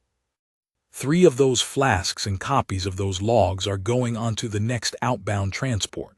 Tonight, in my personal custody, addressed to an inquiry board I trust on a station the directorate does not own. That is a real risk to my rank, and I am choosing to take it, because I stood on that deck and I watched an animal burn rather than frighten a boy, and I find I am not able to unsee it. She looked at Io. Keep opening necks. Everyone you can before their detail lands. An animal with the device already out is a medical patient, not classified hardware. Turn as many of them as you can from evidence into survivors. And the ones I can't reach in 3 days, Io said quietly. The block's 40. I can safely open perhaps 4 a day. That leaves better than half of them still carrying an intact spike when the detail lands, still program hardware. Still theirs to seize and secure and burn. Nobody answered that, because there was no answer to it, and because none of them yet knew the thing that made it the most dangerous sentence spoken in that shed. That the same spikes the directorate wanted seized intact could still be fired, all of them at once, from the master interface console in the yard's control spine, by any man with an overseer's authority, and a reason to make a block of calm animals look rabid one last time. The 3 days did not feel like waiting. They felt like a yard remembering how to be one. Sesk worked all of them and slept almost none, and he was not alone in it. The whole keeper roster had quietly folded itself around the medic's schedule. Animals moved to her shed and back, wounds packed. The block reorganized so that the beasts Io had opened could convalesce apart from the ones still carrying their spikes, still cycling, still capable of the old fury on the old clock. The keepers handled the unopened ones the way they had never handled a condemned animal in Sesk's short career. Carefully, patiently, with a field pouch opened first at every cage, because a beast that had eaten from an open hand was a beast that flinched a little less when the day's misery took it. Give it the first ration. He heard it 100 times in 3 days. He said it himself. On the 2nd day, a transport came in from a collapsed front 2 systems over, and it carried 9 new condemned. The usual manifest, the usual rabidity codes, the usual note in a technician's flat hand about interface irritation at the disposition site. 3 months earlier, that transport would have been unloaded straight to the cull block and burned within the cycle, and no one would have looked at the necks, because the manual told them what the necks meant. Sesk watched the young keepers meet that transport, and he understood, standing on the gantry, that a thing had changed on Vantor that no seizure order was going to change back. They opened the transport, and they did not reach for the lances. They reached for the pouches. 9 frightened, furious, rabid animals came off a hard passage into a yard that offered them, one after another, the long, soft hiss of a meal opened by an unhurried hand, and the keepers stood back and watched what each animal did with the gift, and only then did they touch the necks. And on 6 of the 9 they found the gray rot spreading off a cracked housing, and they marked those 6 not for the furnace but for the medic's shed. Sesk saw a young keeper he'd trained beside cut a Rabidity code off a cage slate and write patient under it, and it was the least ceremonious thing he had ever seen, and he had to look away for a moment because his crest had come up, and he did not want the others to see. The human was there, of course. He was always there. But he was not doing it anymore. That was the thing Sesk marked. The human had opened the first pouch, and now 40 keepers opened their own, and the human mostly sat on his crate with the great scarred beast folded around him and let the yard do the thing he had shown it how to do. When a keeper hesitated at a new cage, unsure, the human would say from across the block in that flat voice, "Open it slow. Let him hear it." And that was all the doctrine anyone needed. On the evening of the second day, Sesk found the human sitting with Ash in the dim block, the beast's head across his knees, both of them still, and he stopped, because he did not want to intrude on it. But the human had heard him.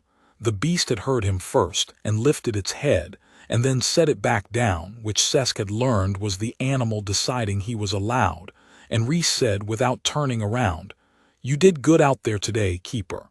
The 9. "The keepers did it," Sesk said. "I only watched." "You wrote patient on a slate that said Rabid," Reese said. "I saw you." He scratched the ridge of the beast's skull. "That's the whole war, that is. That's the only fight that ever mattered on this station. Not me, not the prefect, not the overseer. A keeper with a grease pencil deciding to read the neck before he closes the file." He was quiet a moment. "They can send whatever they want on their courier.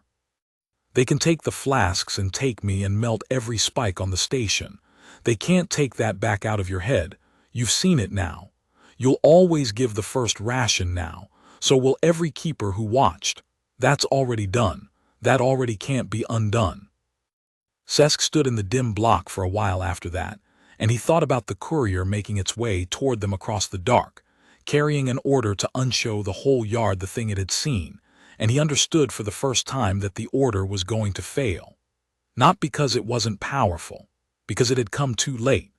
The thing was already loose in 40 keepers' hands, and it opened with a long, soft hiss, and there was no doctrine in the manual for putting it back. Talvin stopped the transport. He did it cleanly, the way he did everything with a document. The outbound prefect Ashkin had loaded with 3 sealed flasks, and a copy of 40 years of logs was held at the transport ring on a program hold, a routine cargo inspection, flagged under the same weapons secrecy classification the Directorate order had invoked, entirely lawful, entirely deniable, and entirely effective. The flasks were program hardware. Program hardware could not leave a program station without program clearance, and the program's man on Vantor was Overseer Talvin, and Overseer Talvin was in no hurry to sign. Drawn brought the news to the record shed himself because he did not want it said on a channel. The transports held. "Your evidence is sitting in a program lockbox at the ring, and the manifest's been amended to list it as recovered classified hardware pending Directorate collection." He was flat and clean and furious in the way old keepers are furious, which is to say entirely without heat. "He's boxed it. Prefect, he's boxed all of it. The flasks, the logs. When their detail lands tomorrow, it collects the flasks from the lockbox and the animals from the block, and there's nothing left off this station that says a word about a rotted spike." Ashkin sat very still. "Then there's nothing left," she said, "except the animals." The 3 of them looked at each other in the small, locked shed, and the thing they did not say aloud settled over the table like cold air. The evidence was seized. The logs were boxed. Every flask on Vantor was behind a program lock. The only proof left in the galaxy that the Keswick War-Beast interface tortured one animal and 10 into madness was the 40 living, breathing, convalescing animals in the block. The ones with the spikes still in, that EO had not yet reached, whose neck still held the gray rot that told the whole story better than any log. And those animals were, by the Directorate's own order, program assets to be secured and disposed of the moment the detail arrived. "He doesn't need to burn the flasks," Io said slowly. "He's already got them locked. He needs the animals gone, all of them, and fast, and in a way that looks like doctrine and not like a cover-up. He needs the block to be dangerous again, just once, just long enough."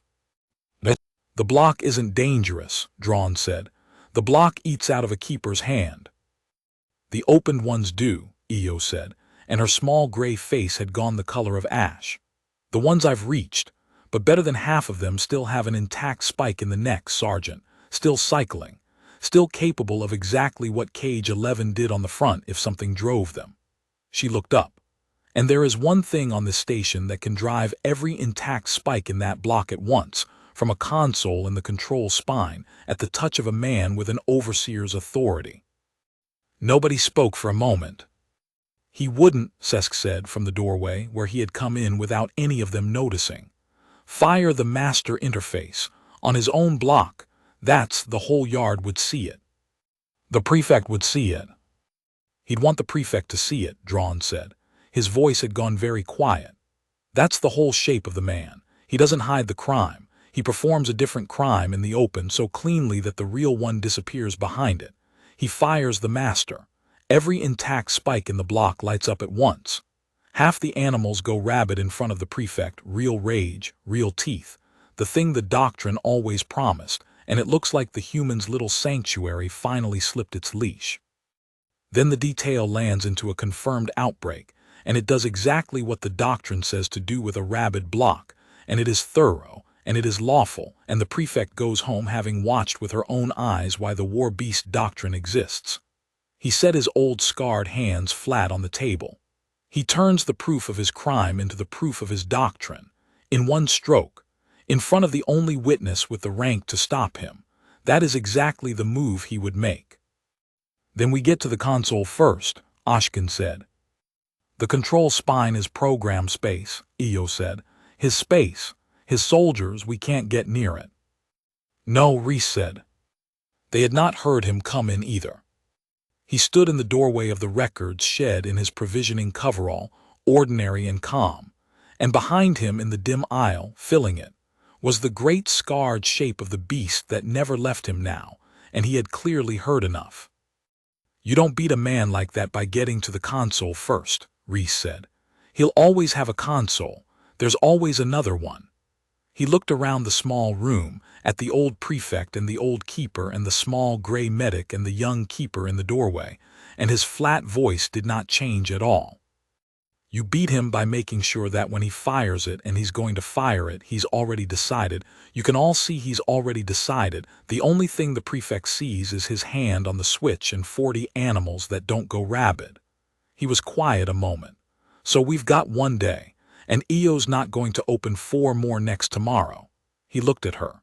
"She's going to open all of them." Io opened necks all night, and she had never in her life done a thing she was more afraid of. 4 a day was the safe number, and she had chosen it for good reasons.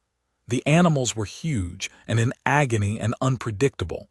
The surgery ran close to the cord, and a beast that lurched at the wrong moment could take her hand off or drive a blade into its own spine. 4 a day let her rest, let her keep her hand steady, let her work each animal calm. There were better than 20 intact spikes left in the block. She was going to try to take all of them out before the shift. The detail landed in the dark, exhausted, one after another, and every part of her training screamed that it could not be done. It could be done. It could be done because of the human and because of the pack. They set up in the block itself, under the work lights, because there was no time to move animals to the shed, and Reese brought the beasts to her one at a time. That was the thing that made it possible, that Reese could walk to any cage in that block and click his tongue and open a pouch, and the animal inside, however furious, however deep in the day's misery, would come to him. He walked them down the aisle to Io's table one by one, his hand on each great head, and he knelt at each one's shoulder through the whole working, and he held them. He held the Veil's mate, a fast-scaled thing that had opened a keeper's arm to the bone a week before, and it shook under Eo's blade and screamed into the roof, and never once turned toward the human's face pressed against its neck. He held a long, low pack hunter that had killed on 3 worlds, and it whined like a pup and dug its claws into the deck and held. He held the chitinous thing, which had no face Eo could read and no sound she recognized, and somehow the human read it anyway, and somehow it held.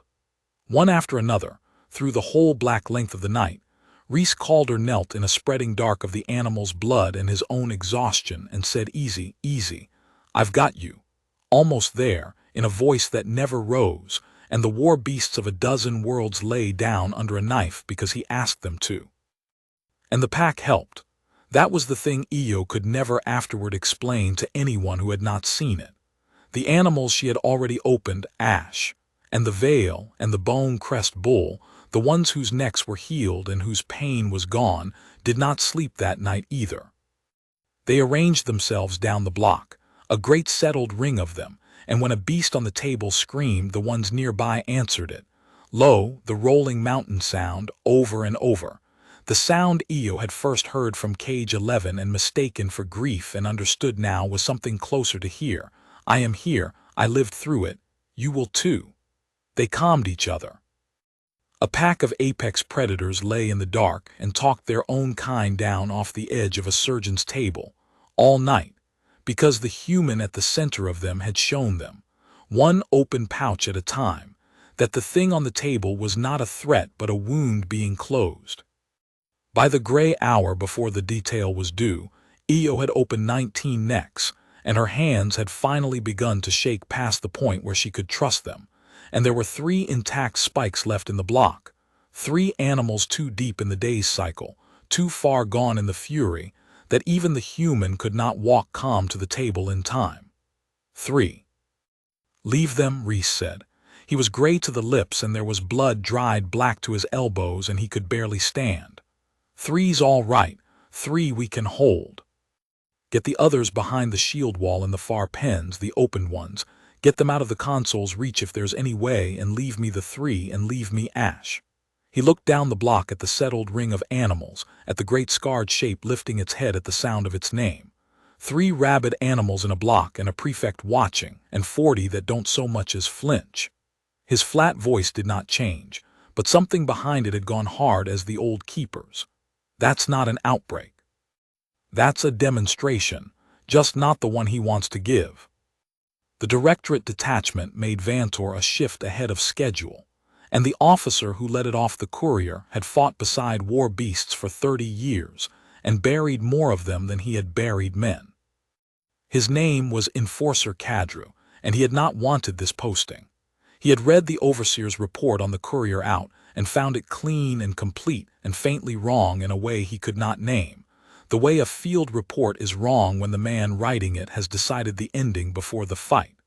A contractor gaining coordinated control of a disposal block. Assets showing aggression on cue.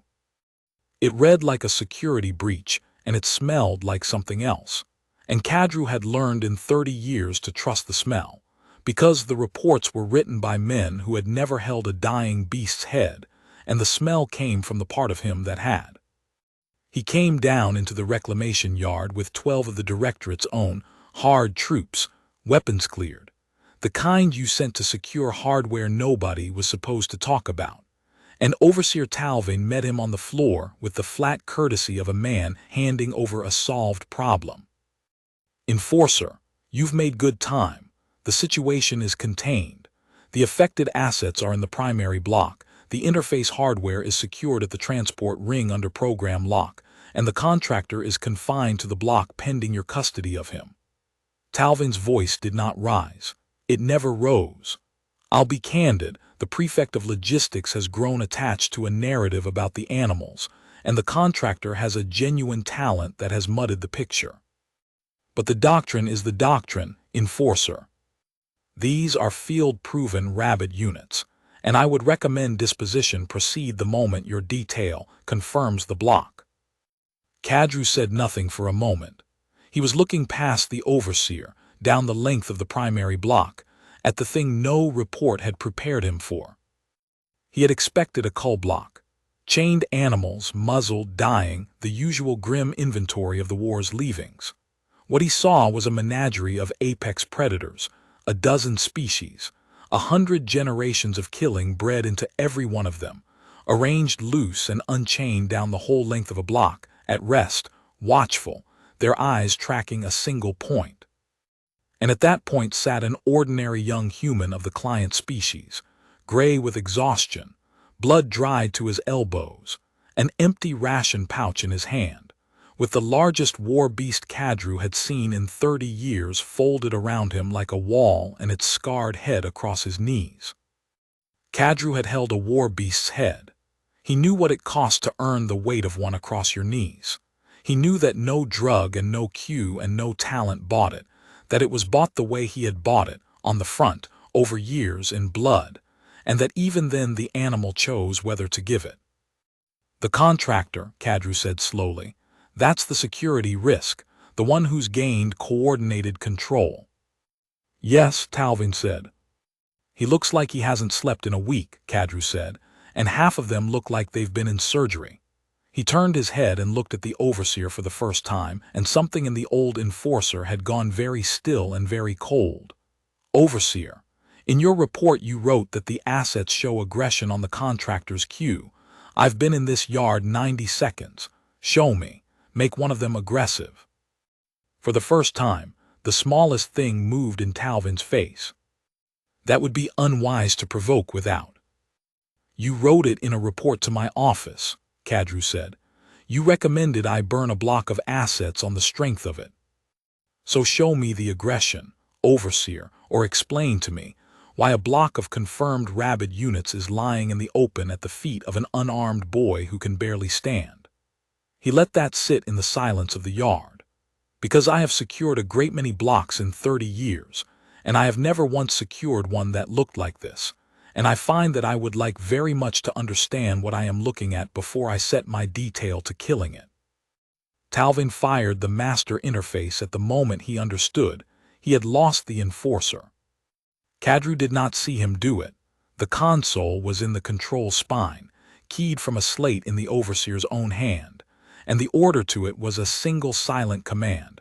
But Kadru saw the result, because the whole yard saw the result, and it was the most damning thing the old enforcer had witnessed in 30 years, though it took him a heartbeat to understand why.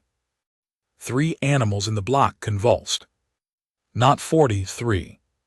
In the space of one breath, 3 of the beasts down the length of the block threw back their heads and screamed the wet, ragged scream that Kadru knew from the worst days of the front, the sound of a war beast whose interface has lit up its whole nervous system at once. And they came off the floor in a frenzy, plates riding, teeth bared, wheeling for the nearest living thing, exactly as the doctrine promised a Rabid unit would. For one instant the overseer's whole report came true. For one instant there was an outbreak. And then Kadru's eyes went, as an old soldier's eyes go, not to the 3 screaming animals, but to the 37 that were not. Because the rest of the block did not convulse. The rest of the block came up onto its feet, 100 generations of killing bred into every one of them, in a space suddenly full of the scream of maddened kin, every instinct in them screaming to join it, and it did not join it.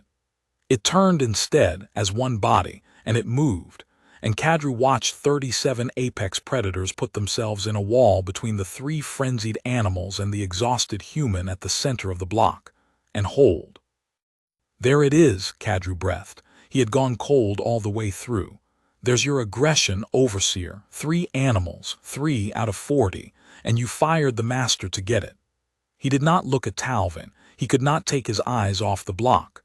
37 of them just felt the same command and did nothing but shield a boy. You didn't show me a Rabid block. You showed me exactly which 3 of these animals still have your device in their necks. Reese was already up. He had known it was coming, they had all known, and so when the 3 went, he did not freeze and he did not run. He got to his feet with the last of what he had, and he pulled the last 3 ration pouches off his belt, and he walked into the block toward the nearest screaming animal. into the space between the 37-strong wall and the frenzy. And behind him, the great scarred shape of Ash moved with him, and the wall of the pack moved with him, a slow contracting ring closing around the three maddened beasts and the one human walking calmly into their teeth. "Hey," Reese said to the nearest one, a long, low pack hunter with its lips peeled back and its eyes gone to red. "Hey, I know it hurts. It's the last time. I promise you it's the last time." He tore a pouch, the long, soft hiss small and impossible under the screaming. "You know that sound, you know me. I fed you 3 days running. Come back, come on back to me now." Kadru watched an unarmed boy of the client species walk up to a frenzied war beast in full interface rage, and he watched the animal screaming, wheeling, mad with the current burning through its skull, catch the sound of an opening pouch and hesitate. Just a hair, just a stagger in the frenzy. And into that hair's breadth of hesitation the human stepped and put his hand flat on the great heaving shoulder and said, "Easy, easy, I've got you." And the animal broke not at him, but down, folding, screaming still but screaming into the deck now instead of at the room, its body straining toward the one hand in the galaxy that had ever touched its neck without hurting it. Reese moved to the second. Behind him, on the observation deck and on the floor, the witnesses stood frozen, Prefect Ashkin at the rail, Enforcer Kadru on the floor, the 12 Directorate troops with their weapons half raised and no target that made any sense, Drawn and Io and Sesk at the barrier, the whole yard watching an exhausted human walk down a line of the galaxy's apex predators in the middle of a manufactured outbreak, and take the madness out of them one open pouch at a time. While 37 war beasts held a wall around him, and did not let the frenzy reach him, and did not, though every instinct they had must have screamed for it, join it. 2. The Veil's mate, shuddering, went down under his hand. And Reese reached the third, and it was Ash's own denmate from the block, and it was the worst of the three, and it did not hesitate at the pouch. It was too far into the current, the rot in its neck too deep, and it came at the human with everything a war beast is. Ash took it out of the air. 2 tons of war beast crossed the space between the human and the charge in a single surge, and the 2 great animals came together with a sound like 2 landing sleds meeting, and went down in a tangle of plates and teeth that shook the deck and scattered the Directorate troops back a full step. For a moment it was everything the Doctrine had ever promised, 2 apex predators locked and roaring, the raw murderous physics of the thing appalling at that range, and Kadru's hand went to his weapon on pure instinct, 30 years of it, because that was a fight that ended with one of them dead. It did not end with one of them dead, because even in it, even with its denmate mad and biting, Ash was not fighting to kill. Kadru saw it, the old enforcer's eye that had watched 1,000 of these read it in an instant. Ash had the smaller animal's throat and was not closing on it. It had pinned the thing, all 6 legs and its whole scarred weight, and it held the frenzied beast down against the deck and took the teeth into its own shoulder rather than break the neck it could have broken, and it looked, over the thrashing body, back at the human, waiting, holding the mad thing down and looking to Reese to say what came next. "Hold him," Reese said, coming up on them, staggering, his voice wrecked and flat and steady. "Just hold him, that's it, that's good, hold him for me." He got down into the awful churning space between the 2 beasts on his knees, and put both his hands on the frenzied animal's straining head, and Io was there. She had come off the barrier at a dead run, kit in hand, no thought for the order or the classification or her own small body among the teeth. And she got the sedative into the beast's throat in one motion, and then she got her blade to the neck.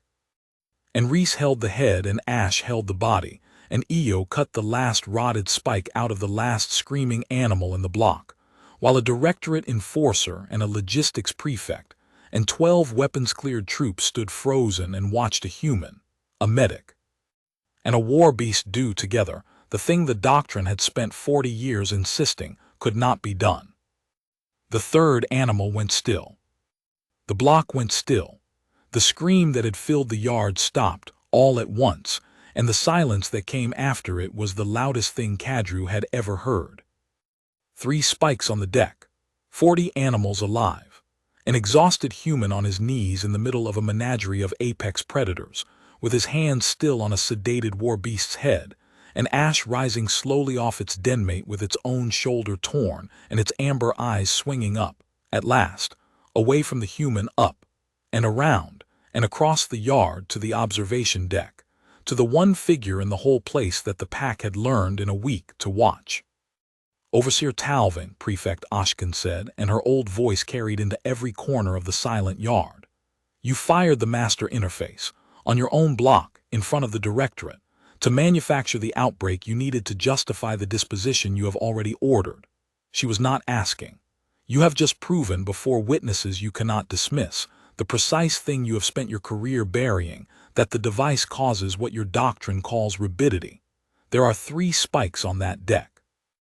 There are 3 animals that were calm an hour ago, and mad the moment you touched your slate. There is your evidence, Overseer, and you made it yourself." And Talvin, who never gave a bad answer, who had never in 20 years done a thing as expensive as panic, did the last calculation of his career, and got it wrong, because the man had never once in his life been in a room he did not control, and he did not understand the room he was in now. He keyed his slate again. Kadru saw it, Ashkin saw it. The whole yard saw the Overseer's hand move on the slate to fire the master a second time, to light up the block that no longer had a single spike in it, a last blind reflexive reach for the lever that had always worked, and nothing happened, because there was nothing left in any neck to answer it. And in the silence where the second outbreak did not come, Overseer Talvin stood at the rail of the observation deck with his hand on a dead switch and 40 living animals looking up at him. And for the first time in 20 years, in front of a prefect and an enforcer and the whole yard, his flat and reasonable face came apart. The pack came off the floor and started for the deck. It was not a frenzy. That was the thing Kadru would put in no report because no report had language for it. The 3 mad animals had raged.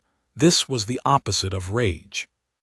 40 war beasts rose together in a silence more terrible than any scream, and they turned from the human at the center of the block, and they faced the observation deck, and they began to move toward the stairs at the far end in a slow, ranked, deliberate wall.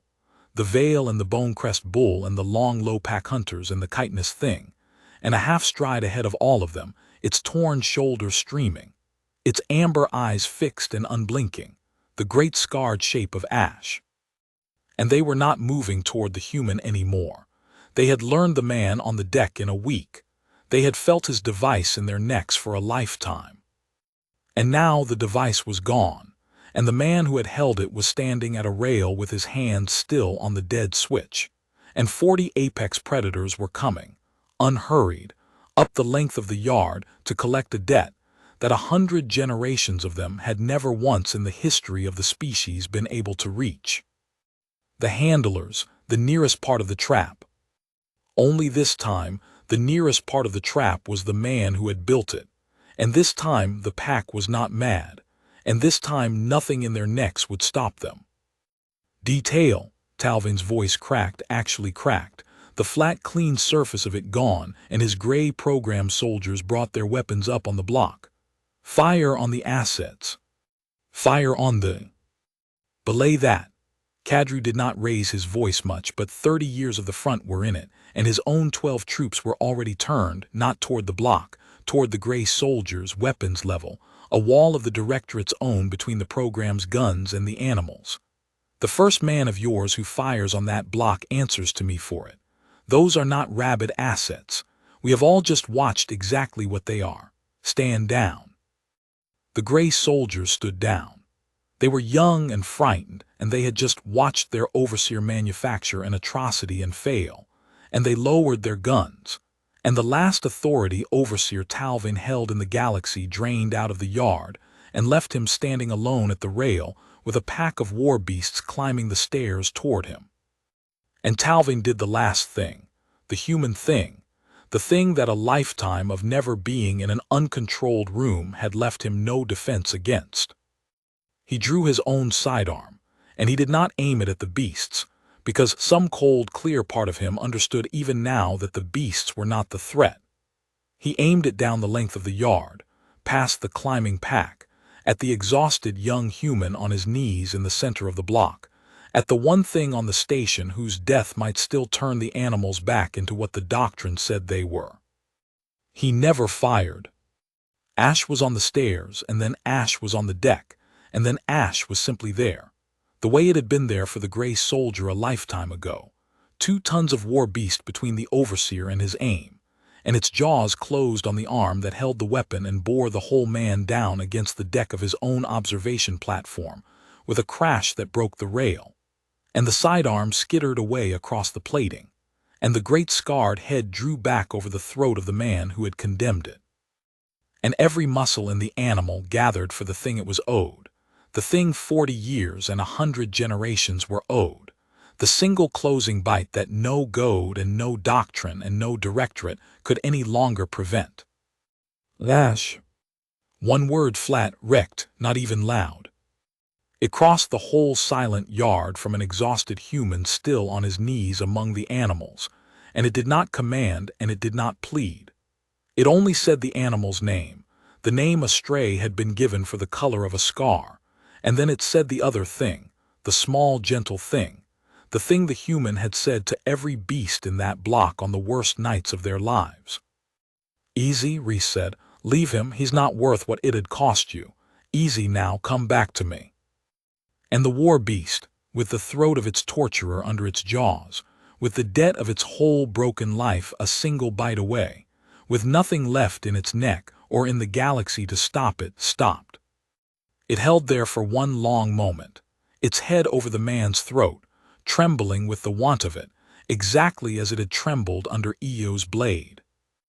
And then it let go of the arm, and it drew its head back, and it turned away from the man on the deck, turned its back on the kill, the deepest thing a predator can give up, and it walked back down the length of the yard, past the frozen troops and the frozen prefect and the frozen enforcer, to the exhausted human kneeling in the middle of the block, and it folded down around him, and put its scarred head across his knees, and let out the long breath that stirred the dust.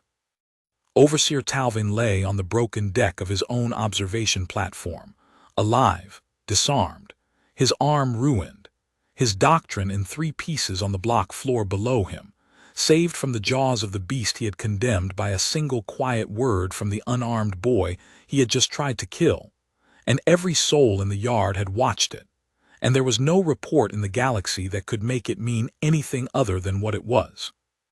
Kadru put Talvin under his own detail's custody, on his own authority, and did not let the program surgeons near him until Eo had set the arm, a small deliberate cruelty from an old enforcer, making the man who ran the yard take his mending from the medic he had ordered off the block. Then he had the overseer removed, and he stood for a while in the middle of the reclamation yard among 40 war beasts who ignored him completely, and he did a great deal of thinking. The thing was decided, in the narrow legal sense, within the hour. An overseer who fires a master interface on his own secured block, in front of a directorate enforcer and a logistics prefect, to manufacture cause for a disposition, has committed an act that no classification protects, because the classification exists to protect the program, and the act destroys the program. Talvin had spent 20 years making the reclamation apparatus clean and quiet and efficient, and in one stroke on a dead switch, he had made it the subject of an inquiry that would not be quiet at all. Oshkin's smuggled flasks came off the transporting hold within the day. A prefect's custody restored the moment the enforcer with jurisdiction over the hold decided the seizure had been the crime and not the evidence, and they went out on the next courier after all, 3 rotted spikes and 40 years of logs, to the inquiry board on the station the directorate did not own. That was the small legal thing. The large thing was harder, and it settled on Kadru slowly over the long day as he watched the yard. He had buried more war beasts than men.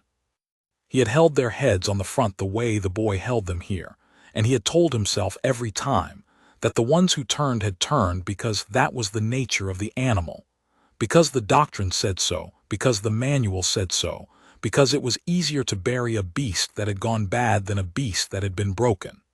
He had put down with his own hand over 30 years a number of units for Rabidity. He had given them his eyes. And he stood in the Vantor yard among 40 animals that a boy had proven were never rabid at all, and he did the arithmetic that Drawn had done, the arithmetic that Eo had done, the arithmetic that came for every honest soldier in that yard sooner or later, and it did not go flat and clean for him. It sat in his chest like a stone.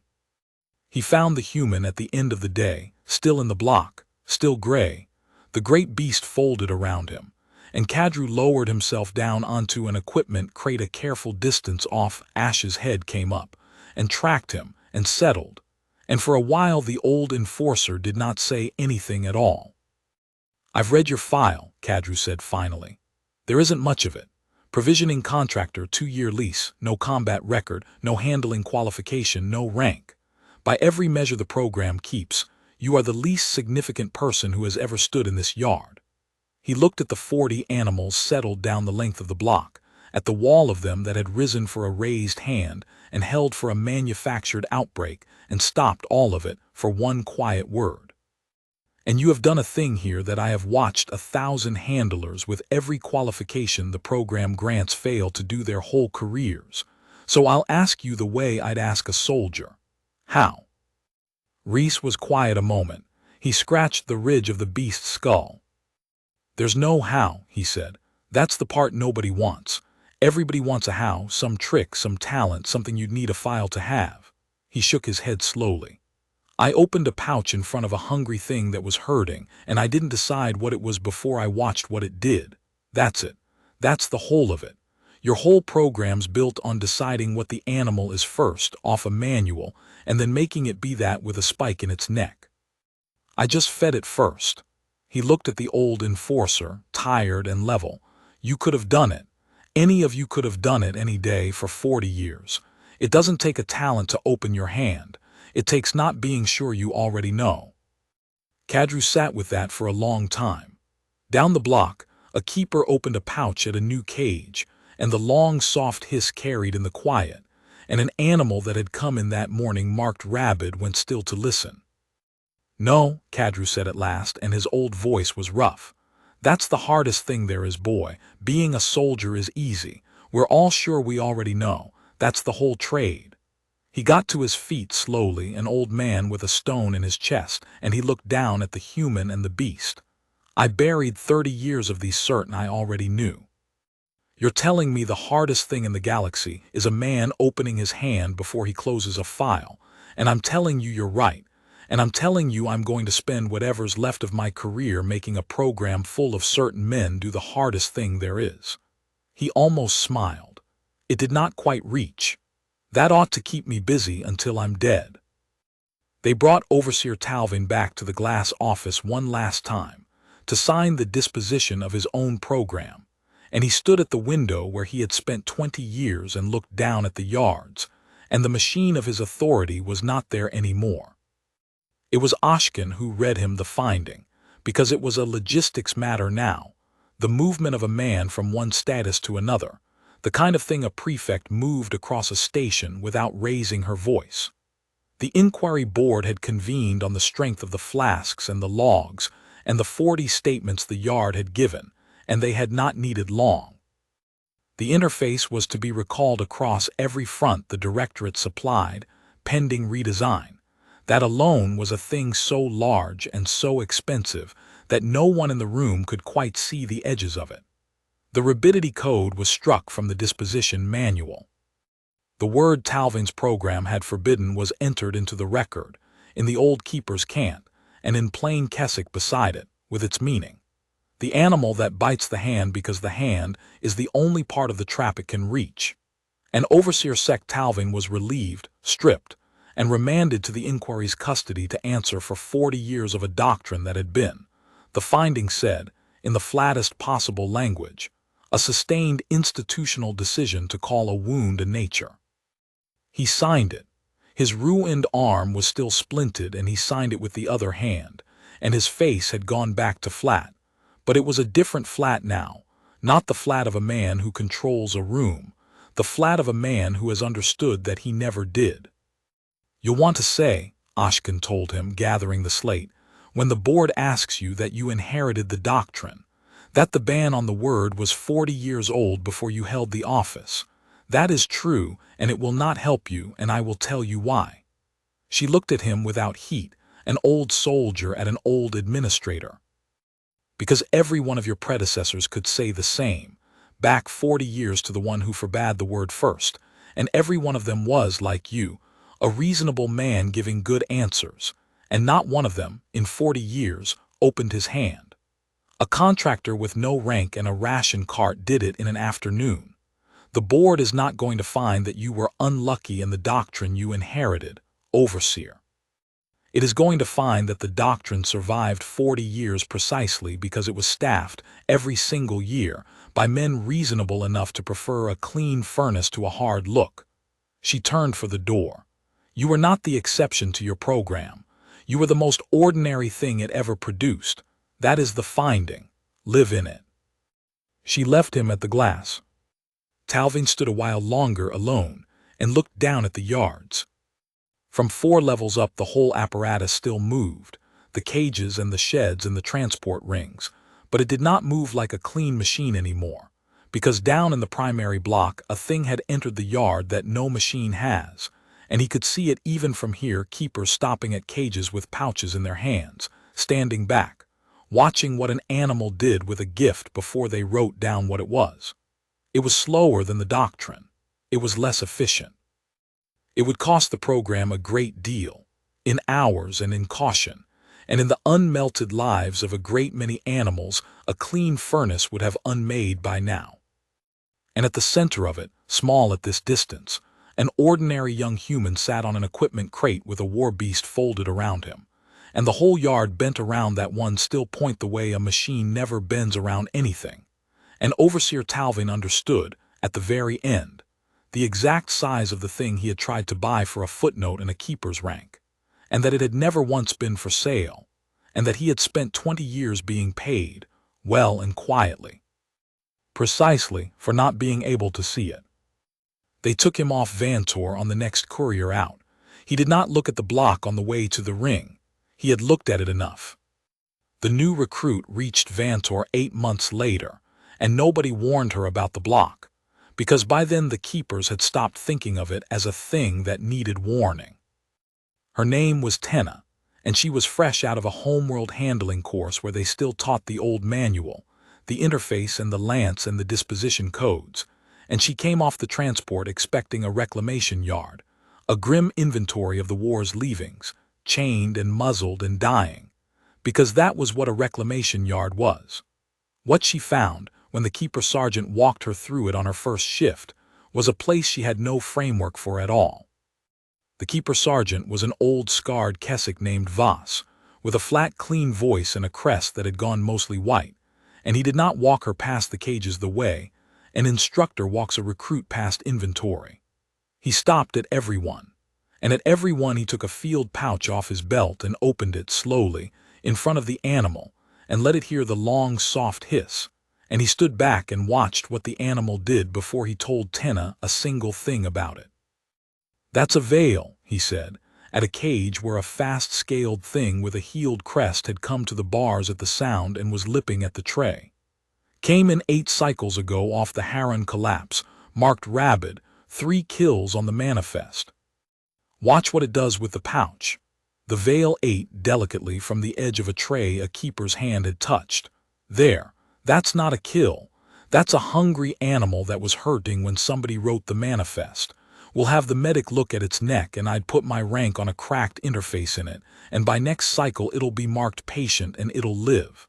He moved on. "First thing you do at any cage on this station, recruit, before you read the manifest, before you touch the lance, before you decide one single thing about what's in front of you, you give it the first ration. You open your hand. You watch what it does with the gift. Then and only then you close the file. That's not in the manual, Tenna said, because it wasn't, because she had memorized the manual. No, Voss said. It used to be a long time ago and they cut it out and it cost us 40 years and a great many animals to learn to cut it back in. He did not explain further. He had, Tenna would learn, a way of saying things that made you understand there was a whole graveyard behind them. You'll hear the story. Everyone tells it wrong.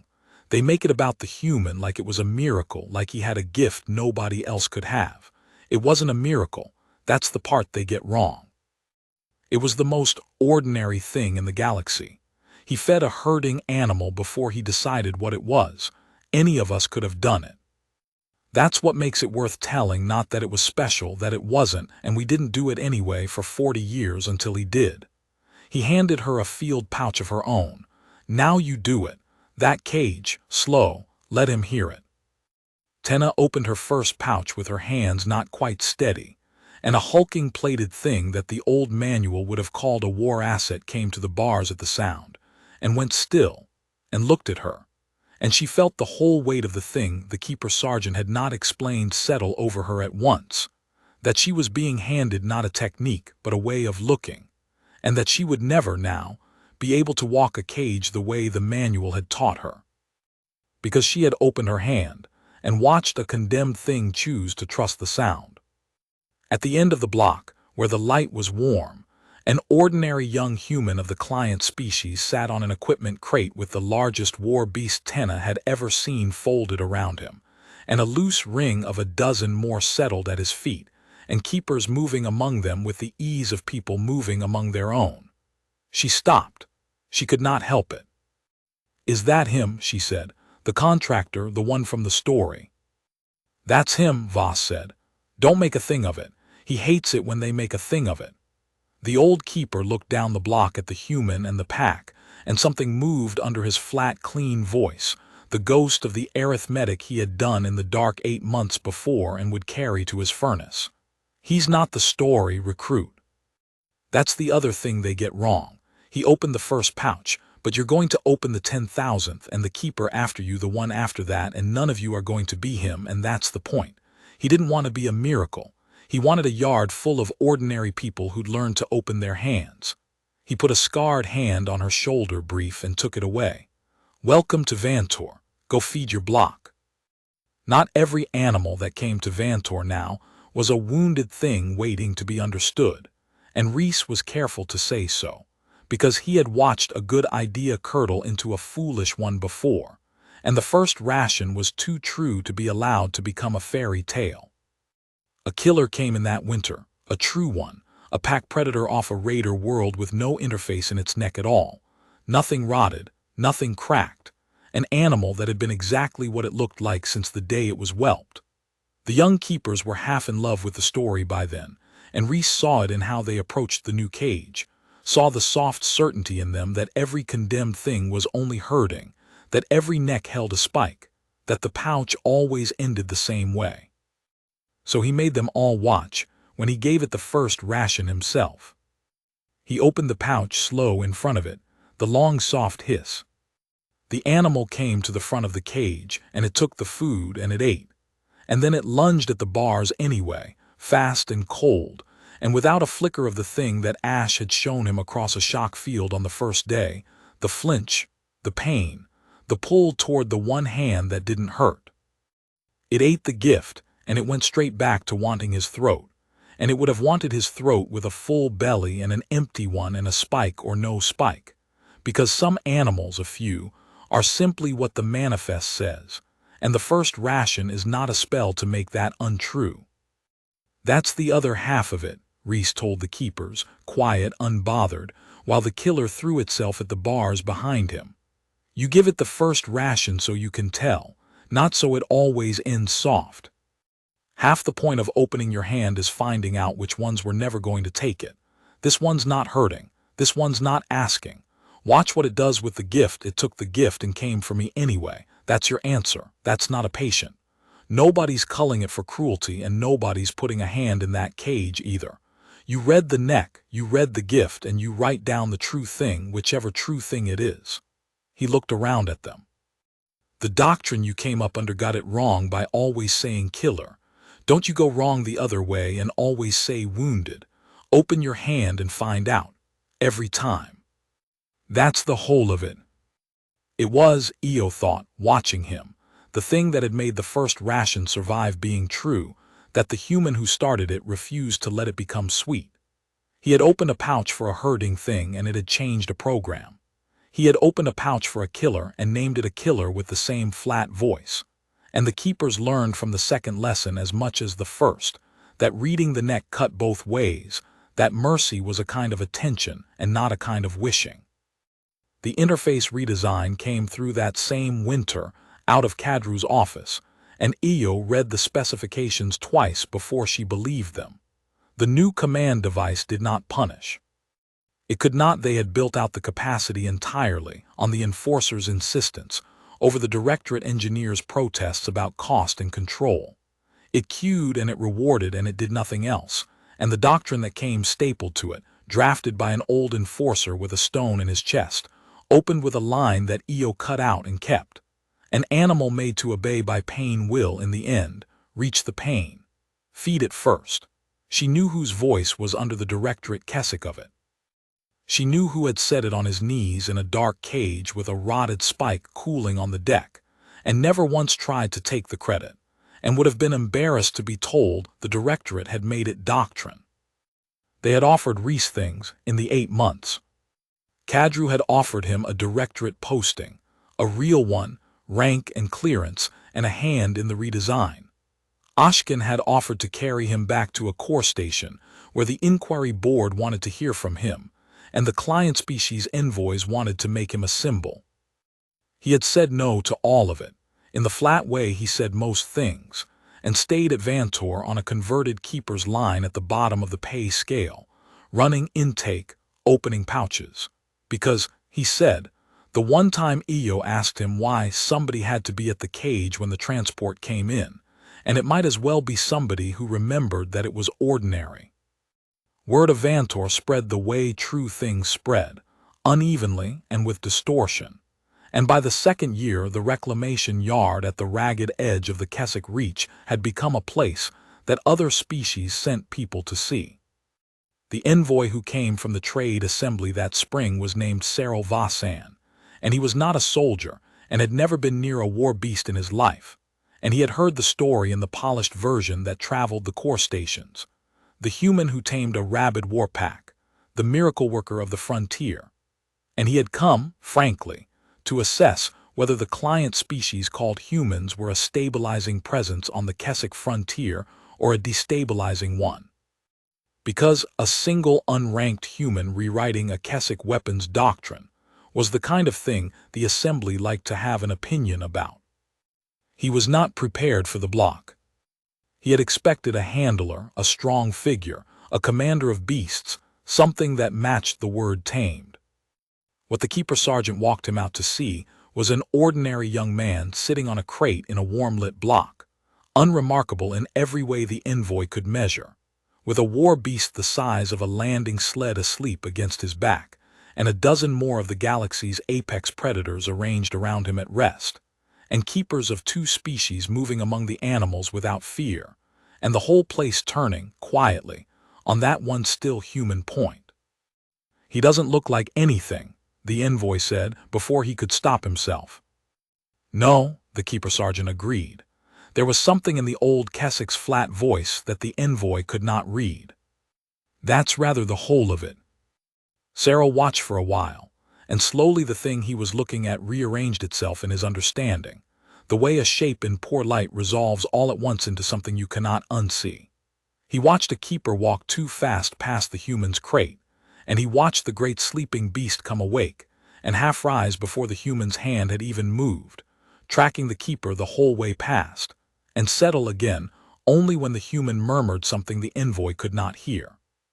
He watched the loose ring of predators reposition, minutely, without a sound, every time the human shifted his weight, a constant, effortless, unconscious geometry of a dozen killing animals arranging themselves around one unarmed man like iron filings around the one thing in the room with a charge. He understood watching it, that if he himself were to walk into that block and raise his voice at the human, or his hand, he would not survive it, and that the human would not have to do anything at all, and that the human was the only reason anyone who tried it ever had survived it, because the human kept saying the quiet word that held the whole lethal weight of the block in check. They would kill for him, Cyril said.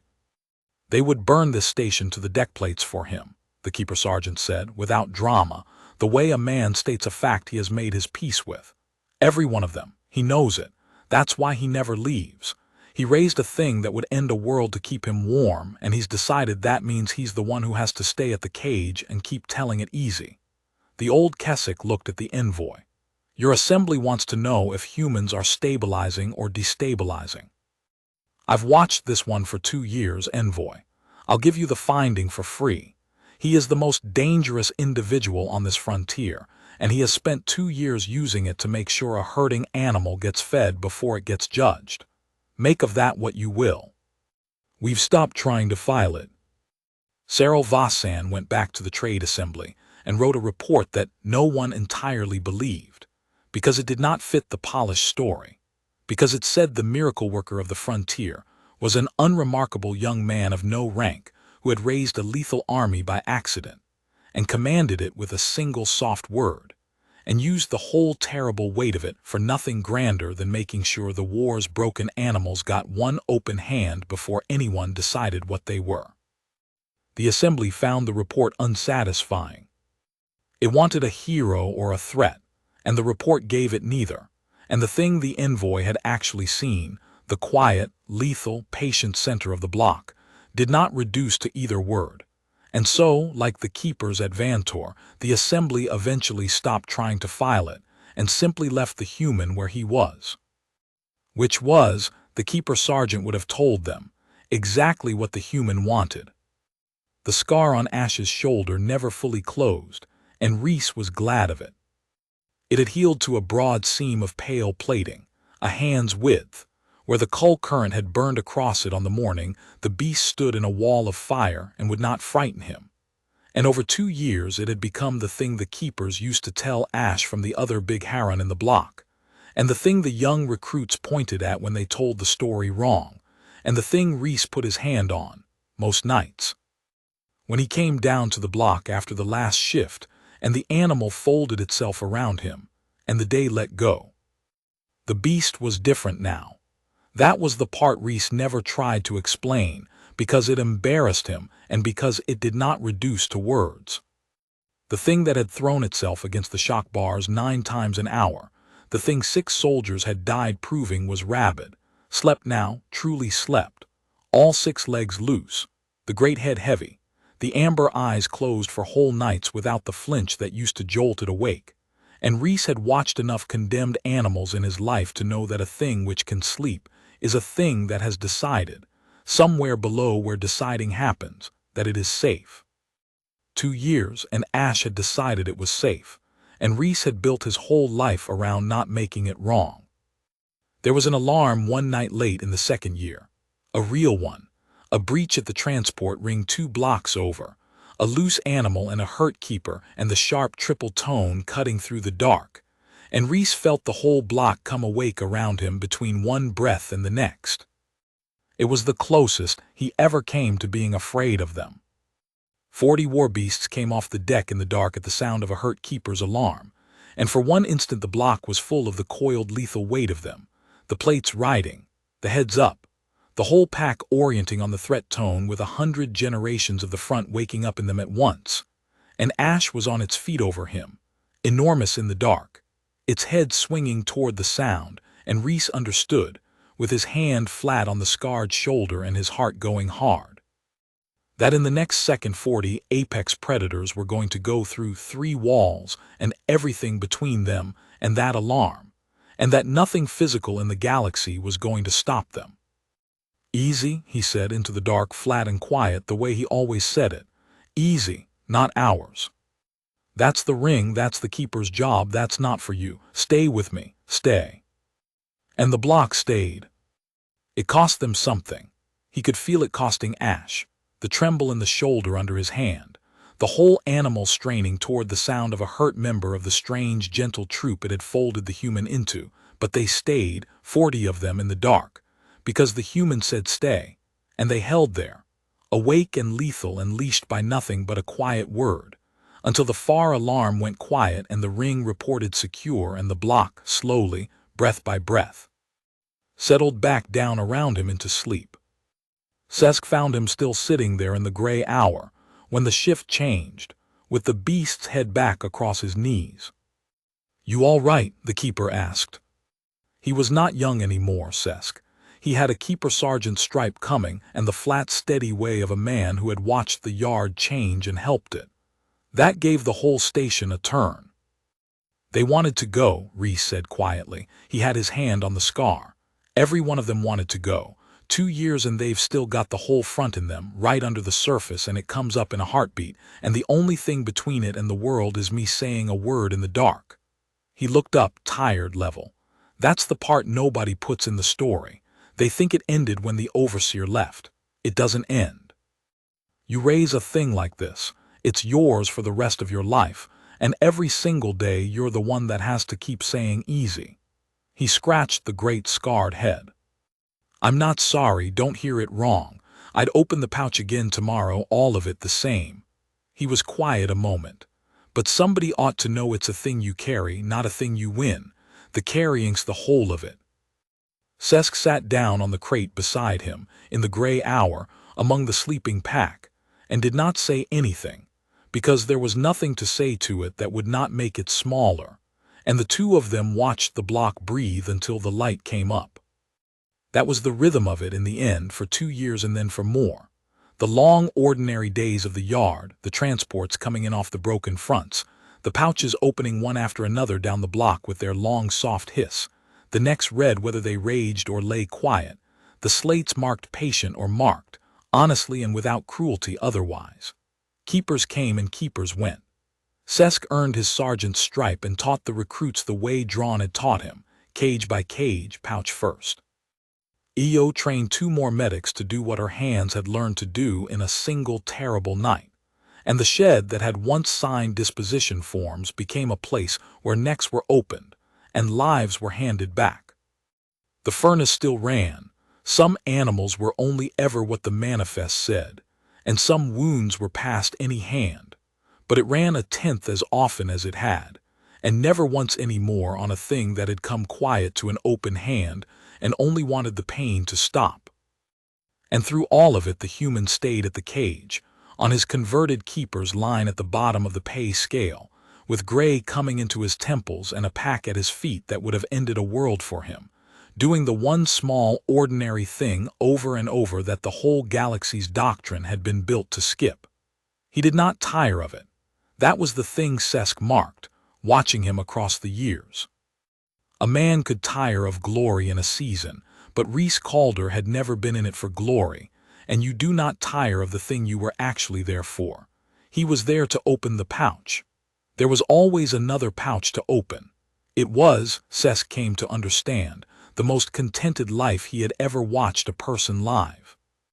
The transport that came in on the last morning of Reese's 2nd year carried a war beast that threw itself against the bars of its shipping cage 9 times before they had it off the ramp, and for a moment the whole thing was exactly where it had started.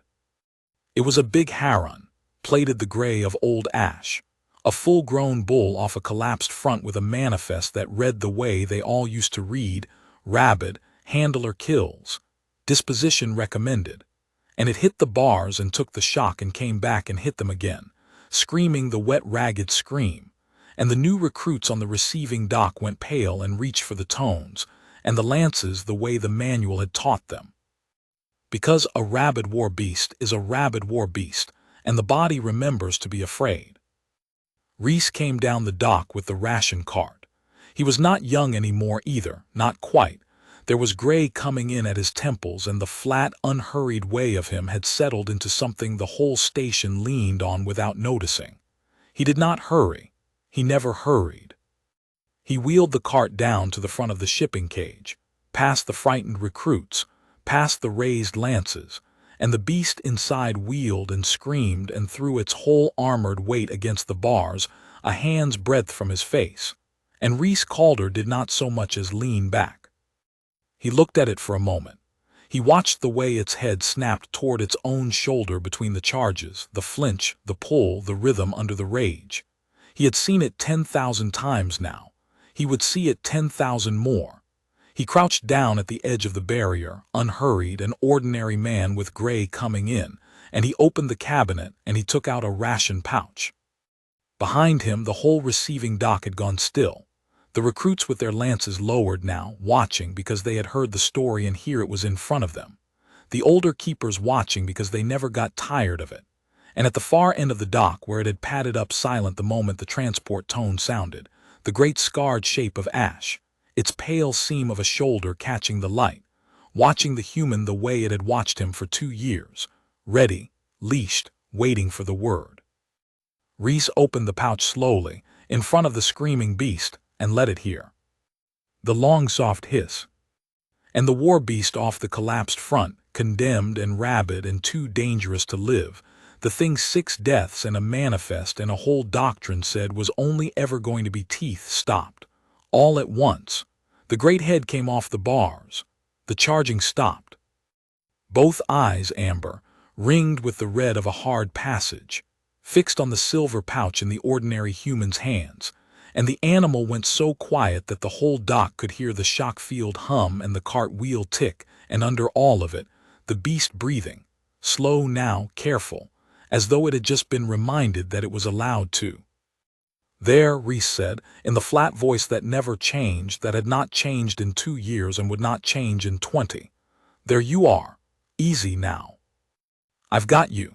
He tipped the pouch and spilled a little of the paste onto the tray and slid it across the deck to the base of the bars with the toe of his boot and sat back on his heels to wait, because the waiting was the whole of it, because it had always been the whole of it. Take your time.